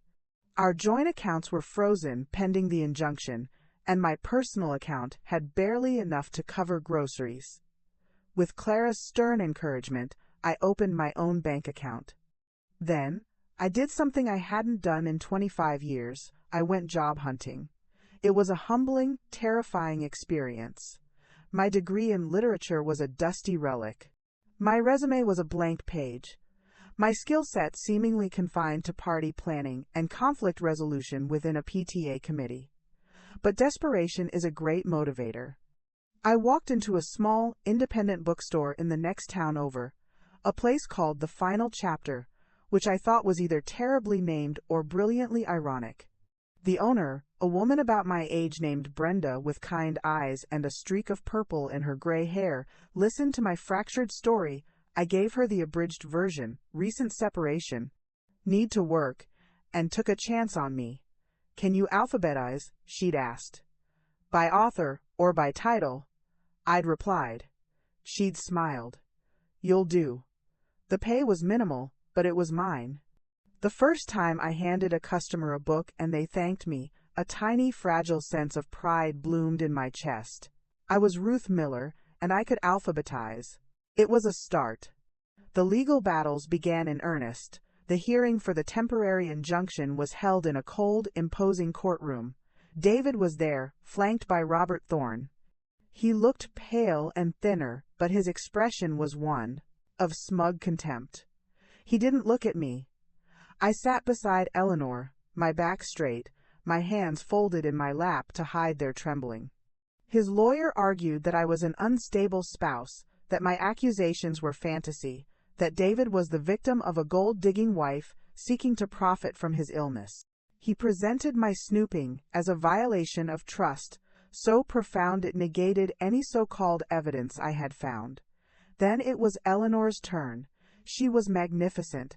She didn't raise her voice. She simply laid out the facts, one after another, like placing bricks in a wall. She entered the emails into evidence. She presented the financial charts Arthur had prepared, showing the deliberate, systematic draining of Miller Logistics. And then, she presented the mortgage statement for the house in Crestwood and the photograph of David with Chloe and Noah.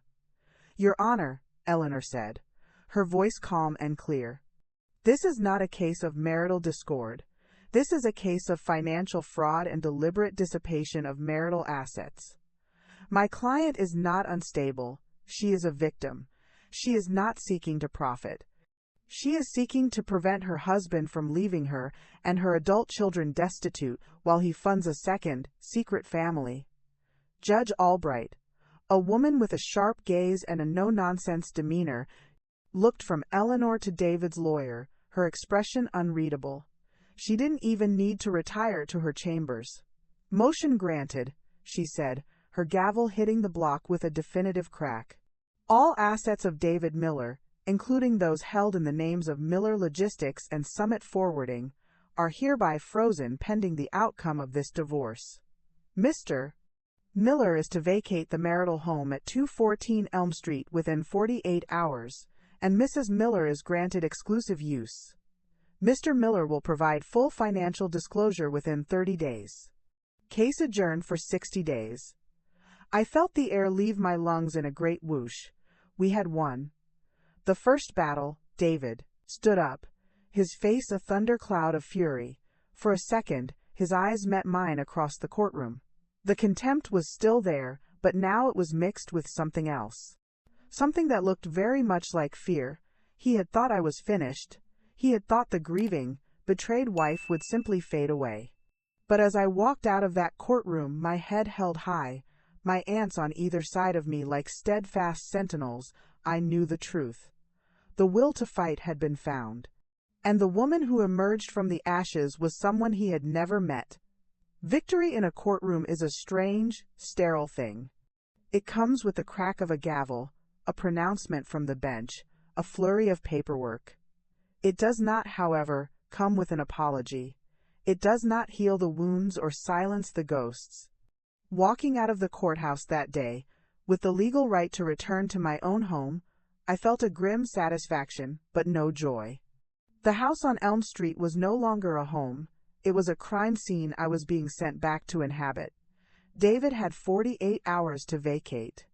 I gave him the space, staying at Grace's, not out of fear, but out of a profound desire to avoid the spectacle of his departure. I didn't want to see the moving trucks, to witness the sullen anger as he packed his expensive suits and his prized golf clubs. I didn't want to give him the opportunity for a final, venomous parting shot. My victory was in the judge's order, not in gloating over his exile. On the third day, with Clara and Grace flanking me like a protective honor guard, I went back. I stood on the front porch, the same porch where I'd welcomed guests and waved goodbye to my children on their first days of school, and I inserted my key into the lock. It turned with a heavy, final thunk. The door swung open into silence. The air was cold, stale, and smelled faintly of his cologne and emptiness. He was gone, but his presence was a stain on every surface. He hadn't just taken his things, he had taken his revenge. The house was a wreck, not a destructive, fist-through-the-wall wreck, but a calculated, petty one.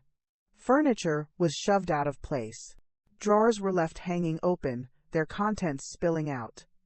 The beautiful cream-colored sofa I'd so carefully protected now had a long, dark gash across one cushion, as if dragged by something sharp.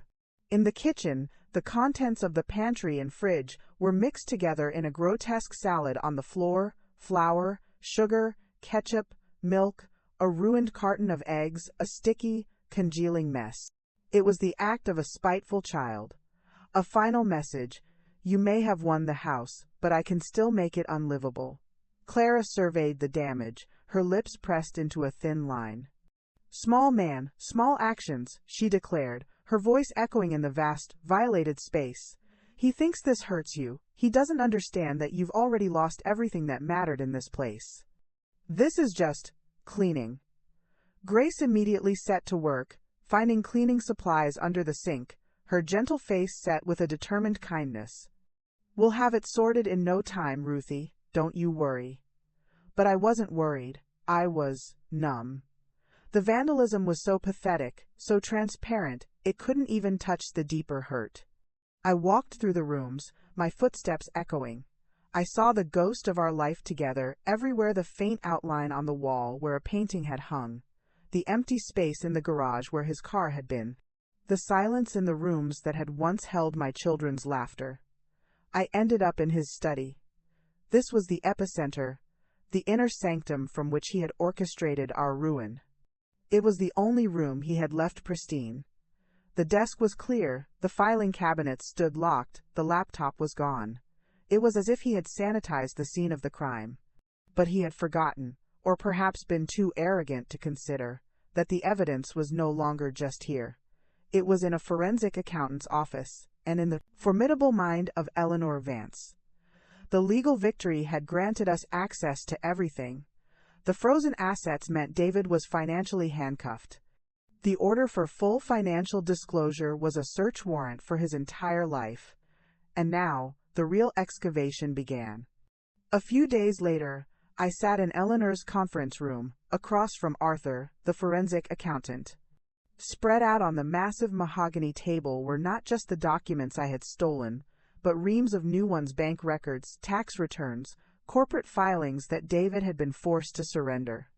Arthur was a quiet man, with the patient demeanor of someone who knows that numbers never lie. He spoke in a soft, methodical voice, pointing with a pen. "As you can see, Mrs. Miller, the pattern is comprehensive," he began. The transfers from Miller Logistics to Summit Forwarding began almost 2 years ago. They were initially disguised as consulting fees or operational loans, but the amounts grew exponentially. He showed me charts, lines on a graph that looked like a healthy heartbeat for Summit Forwarding and a flat line for Miller Logistics. "He was bleeding your company dry," Arthur explained. "And here," he pointed to another set of documents, "are the loans. He used your joint assets, the house, your investment portfolio, as collateral for massive lines of credit. Those funds were then injected into Summit, or used for personal expenses." He slid another piece of paper toward me. It was a credit card statement for an account I'd never seen. The charges were a detailed map of his double life. Dinners at expensive restaurants in Crestwood, purchases from high-end toy stores, jewelry from a boutique, payments to a pediatrician, and a country club membership. The date stamps often coincided with his business trips. "But this is the most concerning part," Arthur said, his tone growing graver. He opened a folder labeled Offshore. "We've managed to trace a series of wire transfers from Summit Forwarding to a numbered account in the Cayman Islands. The trail is deliberately obfuscated, routed through several shell corporations, but it leads back to him. The total, over the last 18 months, is just over $2 million. The number hung in the air, suffocating. $2 million. Siphoned away and hidden in a tropical tax haven, while he planned to leave me with bankrupt companies and a mortgage to the Hilt House. He was building a fortress," I whispered, the scale of his betrayal finally, fully dawning on me. "A financial fortress for his new life, with walls made of my future." "Precisely," Eleanor said, leaning forward. "But now, we have the blueprints. This changes everything, Ruth. This isn't just divorce anymore. This is fraud. This is embezzlement. This moves us from the realm of family law into the territory of white-collar crime." A cold shiver ran down my spine. "What does that mean?" "It means," Eleanor said, her eyes hard, "that we have leverage beyond alimony and asset division. We can go to the district attorney. We can press criminal charges. The room seemed to tilt. Criminal charges. The man I had shared a bed with for 3 decades, facing a prison sentence. The father of my children. The thought was simultaneously horrifying and intoxicating. It was the ultimate reckoning. "We don't have to decide that today," Eleanor said, reading the turmoil on my face. "But it's a card we can play. For now, we use this to ensure you are made whole. He will have to repatriate those funds. He will have to account for every penny." The pretense of the struggling businessman is now completely shattered. I left that meeting and drove back to the empty house on Elm Street. The petty vandalism seemed even more absurd now. While I was scrubbing ketchup off the floor, he had been hiding millions in offshore accounts. The contrast was so vast it was almost funny. That night, alone in the king-size bed we had shared, I didn't cry. I lay awake, staring at the ceiling, the numbers from Arthur's charts dancing behind my eyes. $2 million. Secret accounts. A son. A new house. It was a life.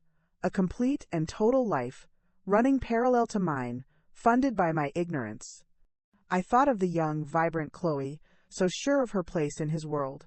I wondered if she knew where the money for her BMW and her diamond bracelet had really come from. I wondered if she ever lay awake at night, or if she slept the untroubled sleep of the chosen one. And then my thoughts turned to my children, Michael and Sarah. They were still not speaking to me. They were living in the reality David had constructed for them, a reality where I was the villain. How would they react when they learned about the offshore accounts? The embezzlement? Would the truth be too monstrous for them to accept? Or would it be the sledgehammer that finally broke through the wall their father had built around them? The truth was no longer a protective blanket I could wrap around myself. It had become a weapon, heavy and sharp. Unearthing it had been necessary for my survival. But wielding it, that would require a strength I wasn't sure I possessed. I had wanted the truth. Now I had it, in all its ugly, overwhelming totality.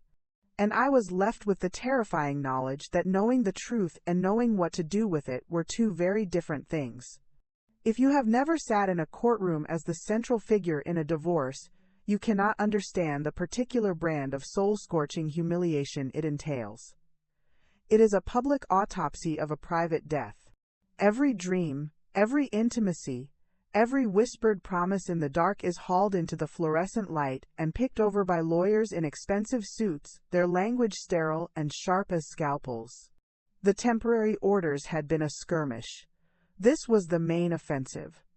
The discovery process had been a bloodbath, with Eleanor and Arthur unearthing every hidden dollar, every secret transaction.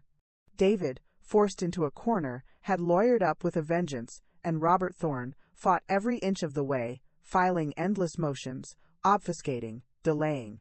But the evidence was a tidal wave, and eventually, the date for the main hearings was set. The courtroom was different this time. Larger, more formal. The air was thick with anticipation, and the scent of wood, polish, and anxiety. David sat at his table with Thorne. He looked older, the lines on his face deeper, but his posture was rigid with defiance. He still had not looked at me. I sat with Eleanor, my hands clasped tightly in my lap. I was wearing a simple, navy blue dress that Clara had helped me pick out. "You need to look strong, not flashy. Sincere, not vengeful," she'd instructed. It felt like a costume for my own execution. The first day was a barrage of financial testimony. Arthur took the stand, and with the calm precision of a surgeon, he laid out the case. He used charts and graphs displayed on a large screen, showing the deliberate, systematic draining of Miller Logistics. He pointed to the wire transfers to the Cayman Islands, tracing the path through the shell corporations with names like Horizon Holdings and Peregrine Investments. He listed the expenses from the secret credit card, the $5,000 bracelet, the $15,000 country club initiation fee, the mortgage payments on the Crestwood house. Listening to him, I felt a strange detachment. He was talking about my life, The money that was supposed to send my children to college, to secure our retirement, to be my safety net. But he might as well have been describing a corporate takeover of a stranger's company. The numbers were too large, the deception too vast, to process emotionally. Then, it was Robert Thorne's turn to cross-examine. He approached Arthur with a sneer of contempt. "Mr. Davies, isn't it true that you are being paid a significant sum by Mrs. Miller to find these so-called hidden assets?" "I am being paid a standard rate for my professional services, yes," Arthur replied, unflappable. "And in your line of work, isn't it in your best interest to find as much as possible, to inflate, to interpret, to creatively account?" "Objection, badgering," Eleanor said, her voice calm. "Sustained, Mr. Thorne." "Stick to the facts," Judge Albright intoned. Thorne switched tactics. "These shell corporations you speak of, they are legal entities, are they not? Used by thousands of businesses for legitimate tax and liability purposes?" "They can be, yes." "And you have no proof, do you, that my client intended anything other than legitimate business restructuring?" "You cannot see into his mind, can you?" "I can follow the money," Arthur said simply. "And the money leads to a secret life, funded by the deliberate impoverishment of his marital estate." The second day was worse. Robert Thorne called his witnesses. He started with a parade of character witnesses, business associates, who testified to David's integrity, his work ethic, his stress in trying to provide for his family. They painted a picture of a hard-working man being bled dry by a greedy, unstable wife. Then, he called David to the stand. Watching him swear to tell the truth was the most surreal moment of my life. He sat in the witness box, composed, his voice steady as Thorne led him through a carefully rehearsed narrative. He was the visionary businessman, struggling to keep afloat in a changing market. He was the devoted father, heartbroken by his wife's alienation of his children. He was the victim of my emotional instability and paranoid fantasies. He admitted to the relationship with Chloe, framing it as a mistake, a lapse in judgment that happened only after our marriage had become emotionally barren due to my neglect. He spoke of Noah with a tenderness that made my stomach clench, calling him a light in a dark time.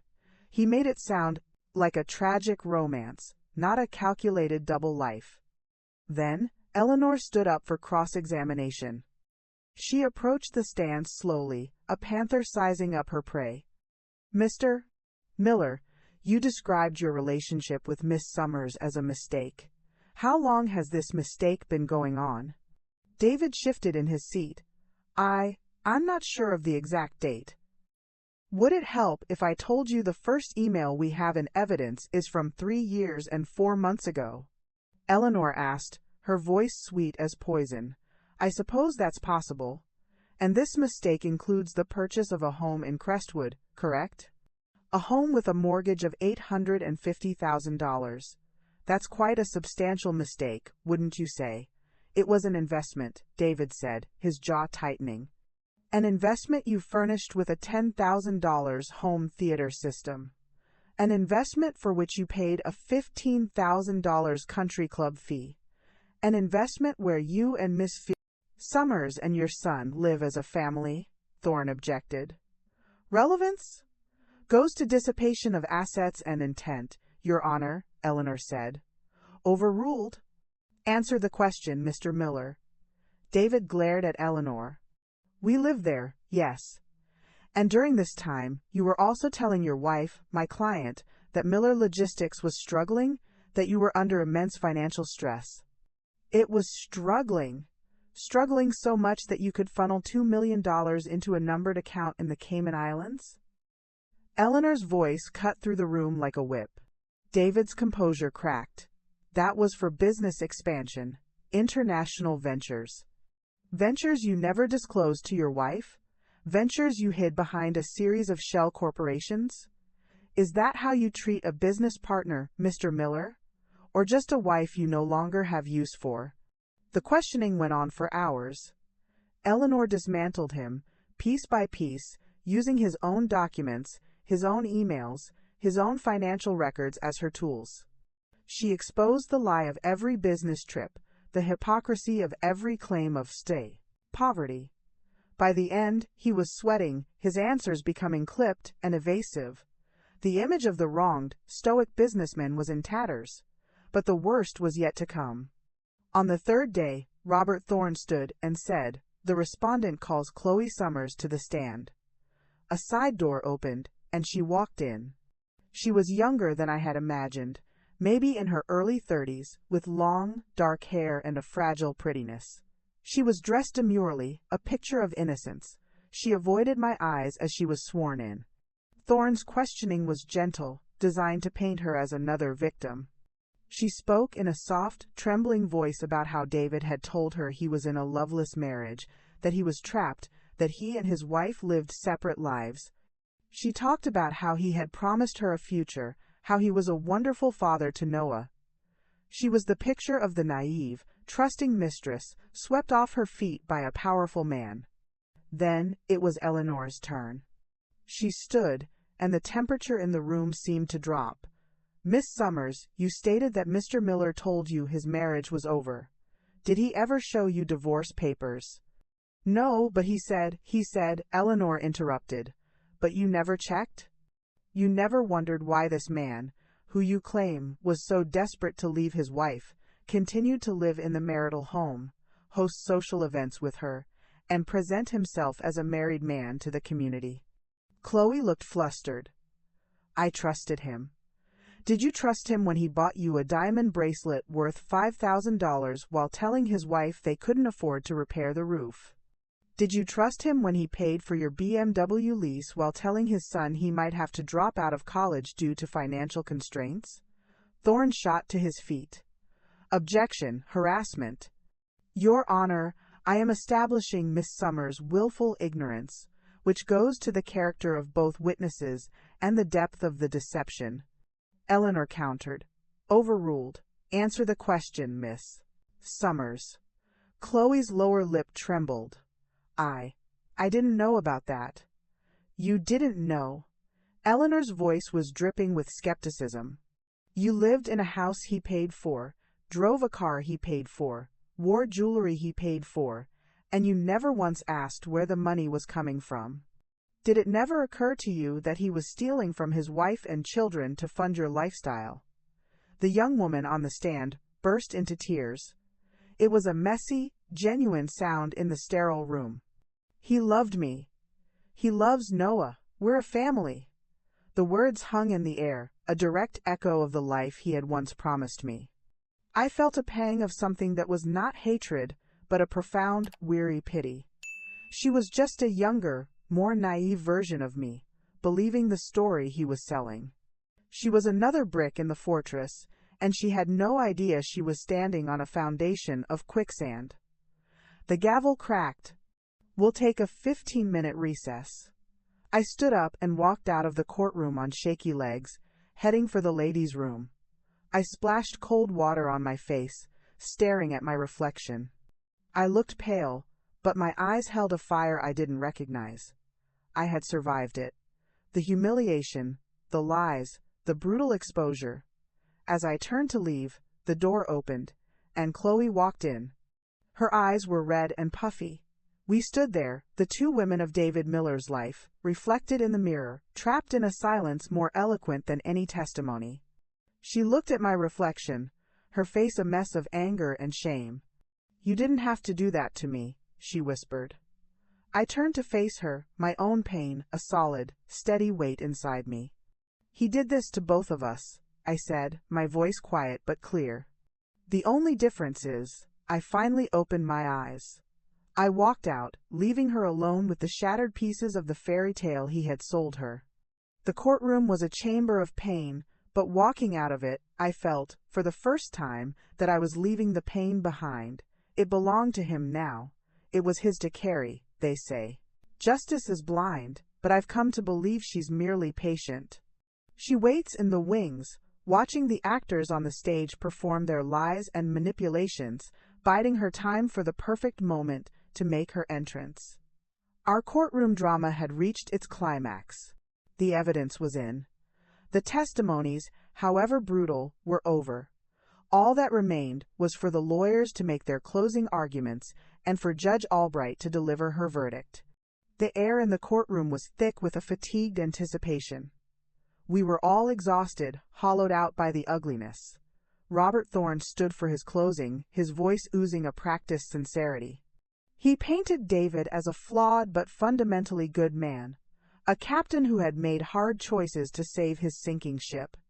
He spoke of the stress of business, the loneliness of a marriage that had lost its spark. He minimized the affair, calling it a lapse, and framed the financial maneuvers as the complex necessary strategies of a CEO fighting to stay afloat.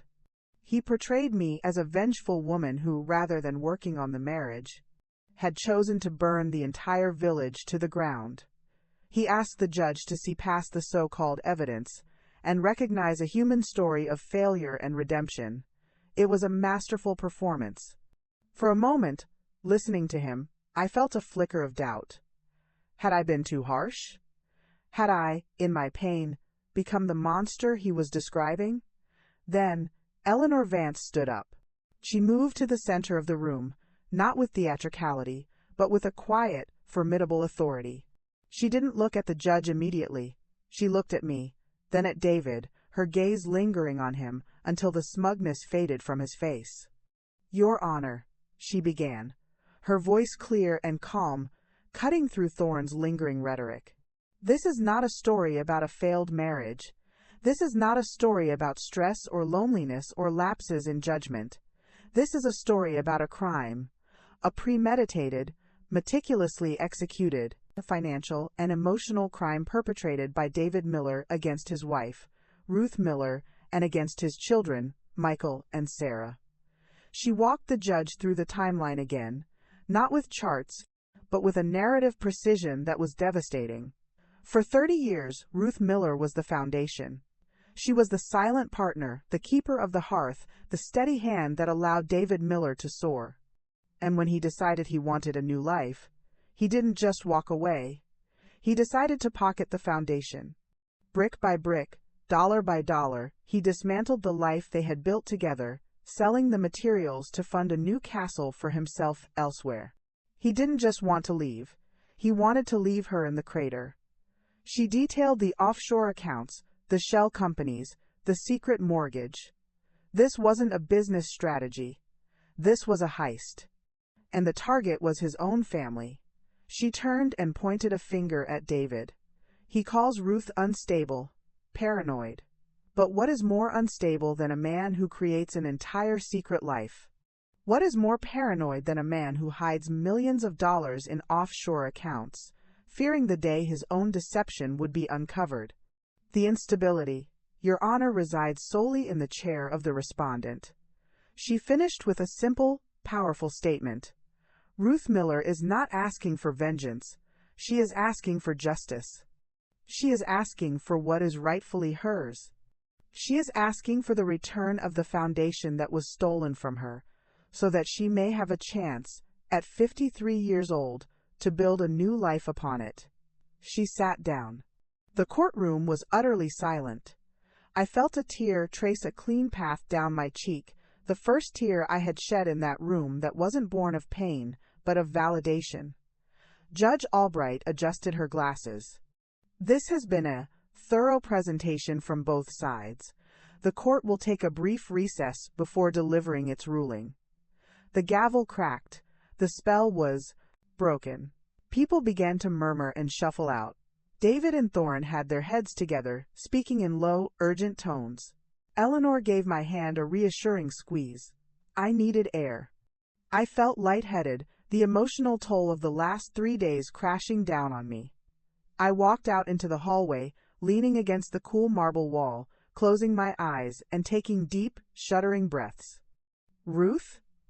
The voice was familiar, but out of place. I opened my eyes. Standing a few feet away, looking older and warier than I remembered, was Mark Hanlon, David's first business partner. The one he had pushed out of Miller Logistics in its early days in what David had always called a necessary restructuring, but what Mark had called a bloody coup. We hadn't seen him in over a decade. Mark? I said, bewildered. What are you doing here? He offered a sad, thin smile. I heard through the grapevine about the proceedings. I've been following it in the court dockets. I thought I might see you. I have something for you. Something you should have. He looked nervous, glancing around the hallway as if expecting to be ambushed. He held out a small, unassuming USB drive. What is this? I asked, my hand hesitating. It's a recording, he said, his voice dropping. From about 4 years ago. David and I ran into each other at a charity golf tournament. He'd had a few drinks.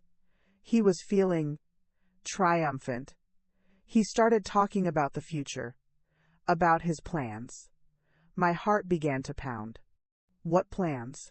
Just take it, he said, pressing the drive into my hand. Give it to your lawyer. I should have come forward years ago, but I was bitter, and I didn't want to get involved. But seeing what he's done to you, the man deserves what's coming to him. He gave a curt nod and quickly walked away, disappearing around a corner before I could even thank him. I stood there, the tiny plastic drive feeling like a live coal in my hand. I hurried back into the courtroom, where Eleanor was gathering her papers. Eleanor, I whispered, my voice frantic. You need to see this. Now. Her eyes narrowed, but she took the drive without question. We found an empty witness room, and she plugged it into her laptop. The audio file loaded. She clicked play. The sound was slightly muffled, the background noise of a clubhouse evident, but the voices were clear. David's voice, slurred with alcohol and arrogance. Stuck in the past, Mark. You and Ruth both. You think business is about fairness, about loyalty. It's not. It's about seeing the angles. Ruth, she's a good woman. A simple woman. She's happy with her garden and her book club. She doesn't need to know the complexities. I'm building a legacy, and frankly, she's not part of the blueprint. Mark's voice, cautious. What does that mean, David? David's laugh, a cruel, dismissive sound. It means, I've been moving the pieces for a while now. Miller Logistics is the past. It's a brand name I can use, a shell to carry the debt. The real value, the future, is mine alone.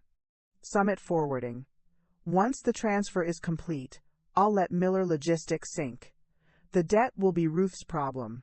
She can have the house, too. It'll be mortgaged to the hilt. A nice, pretty cage with the doors locked. And your children? Mark asked, aghast. They'll learn. They'll see that their old man was a visionary.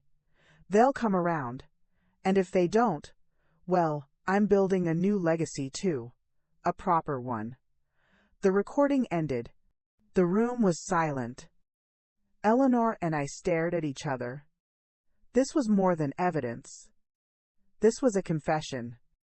It was David's unvarnished, ugly truth spoken in his own voice. We need to get this before the judge. Now, Eleanor said, her eyes blazing with triumph. We rushed back into the courtroom, just as the bailiff was calling everyone to order for the judge's return. Eleanor approached the bench, speaking in hushed, urgent tones with the judge and the court clerk. Robert Thorne looked on, his face a mask of confusion and dawning alarm. Judge Albright listened, her expression grim. She took the drive and had the clerk play the audio file.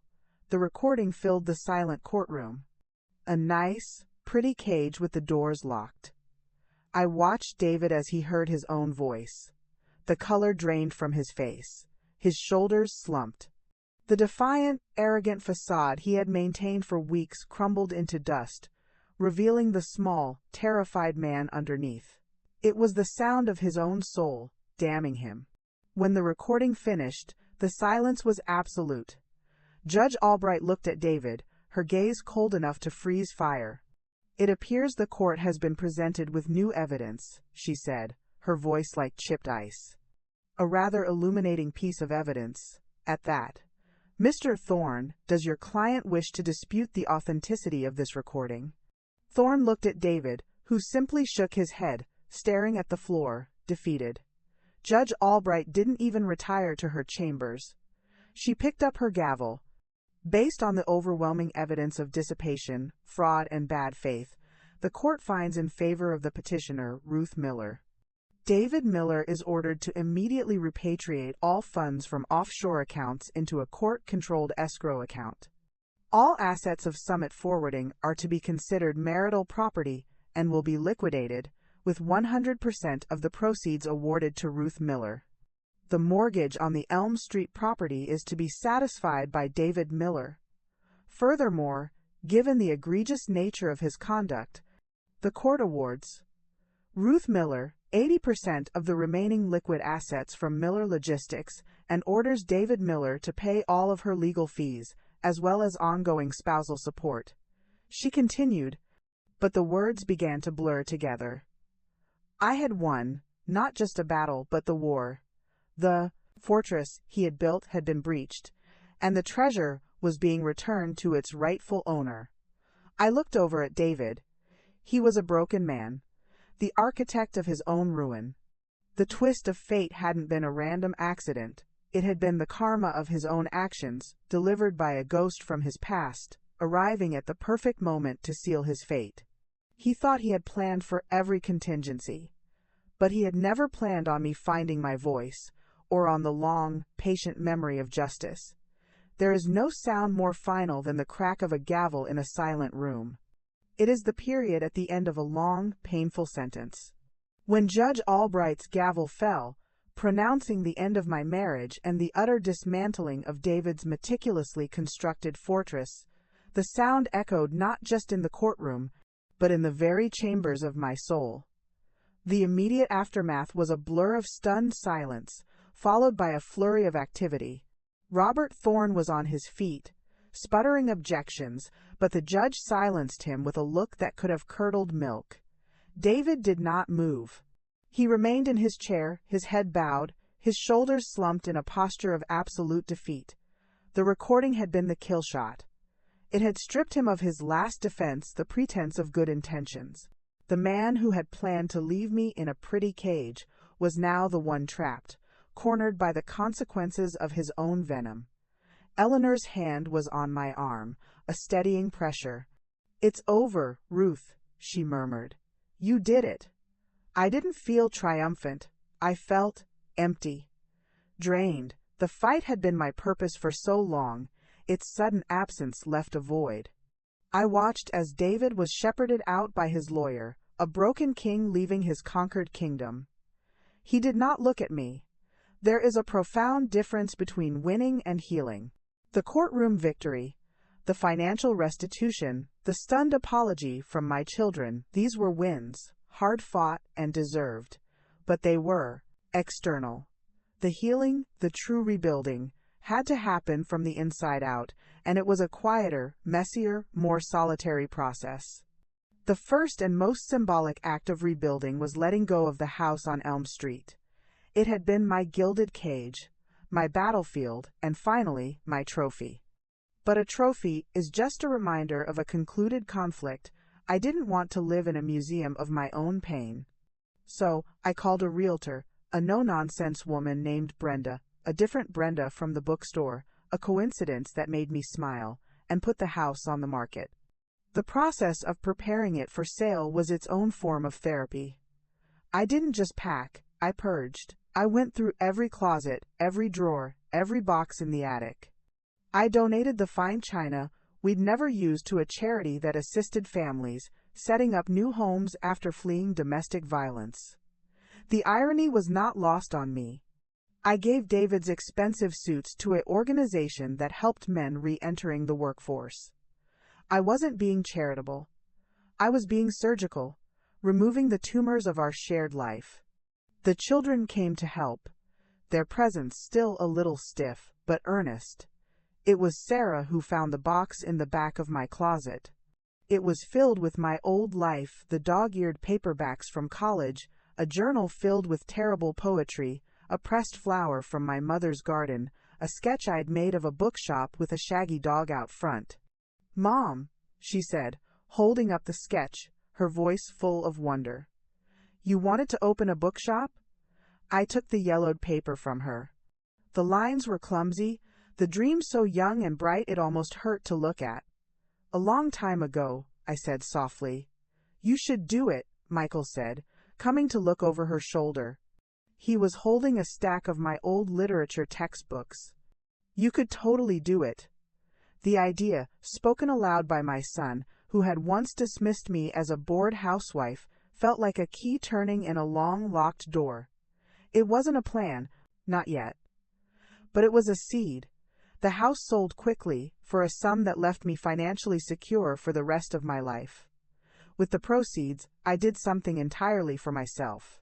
I bought a small, cedar-shingled cottage on the edge of a quiet cove, a 30-minute drive from town. It had a view of the water, a stone fireplace, and a window seat perfect for reading. It was the antithesis of the Elm Street mansion.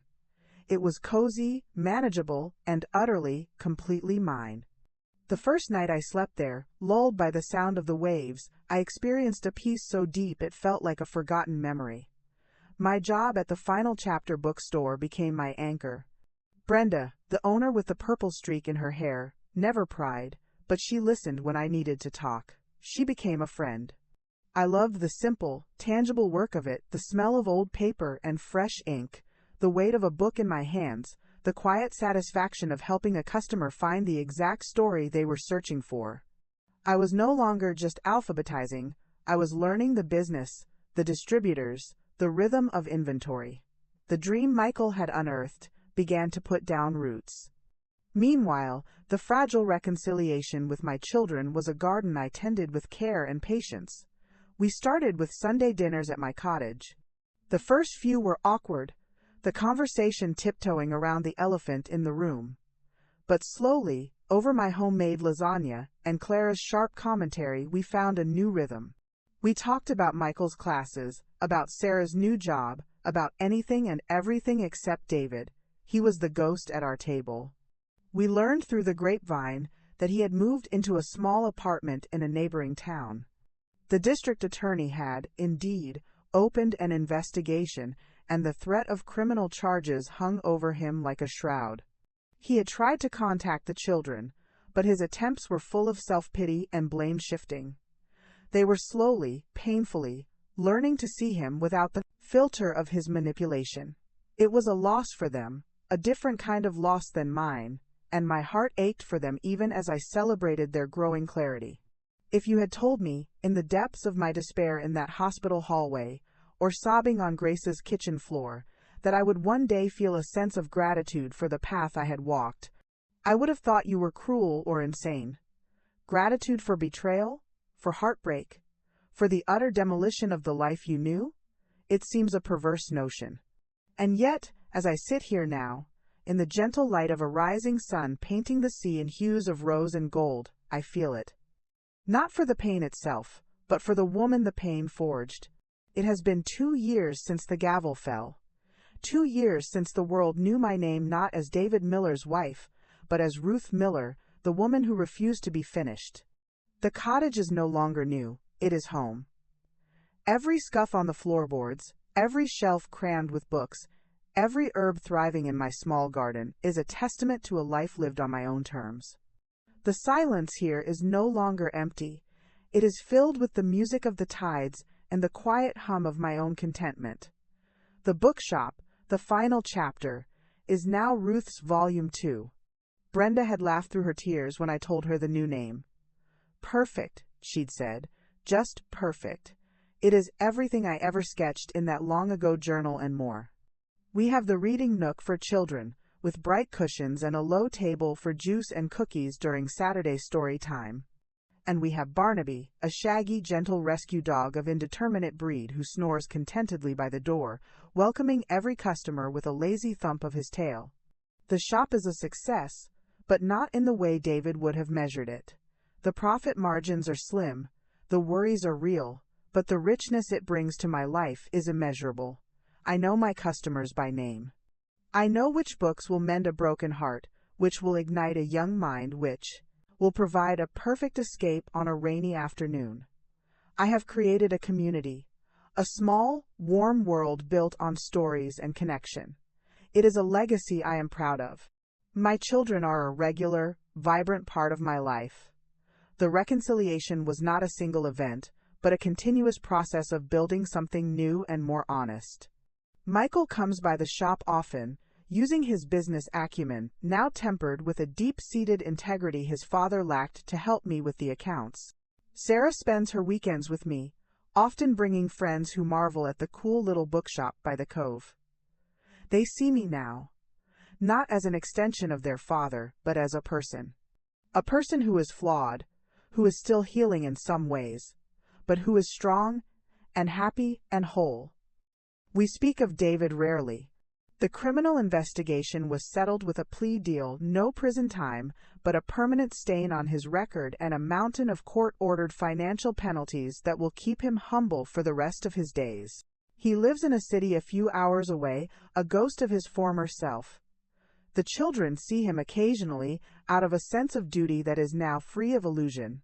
They have made their peace with the complicated truth of him. I have made mine.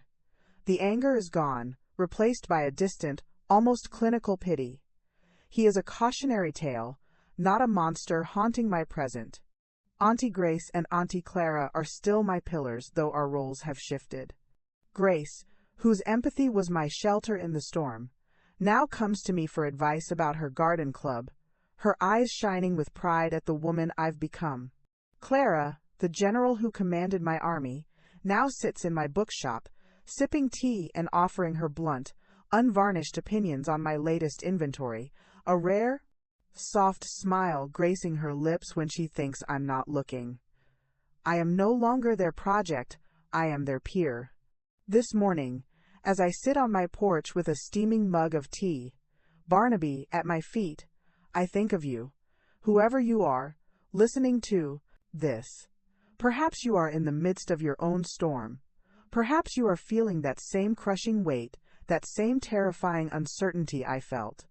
And if you are, I want to share with you the wisdom I found in my wounds, the lessons that are now the bedrock of my life. First, trust your gut.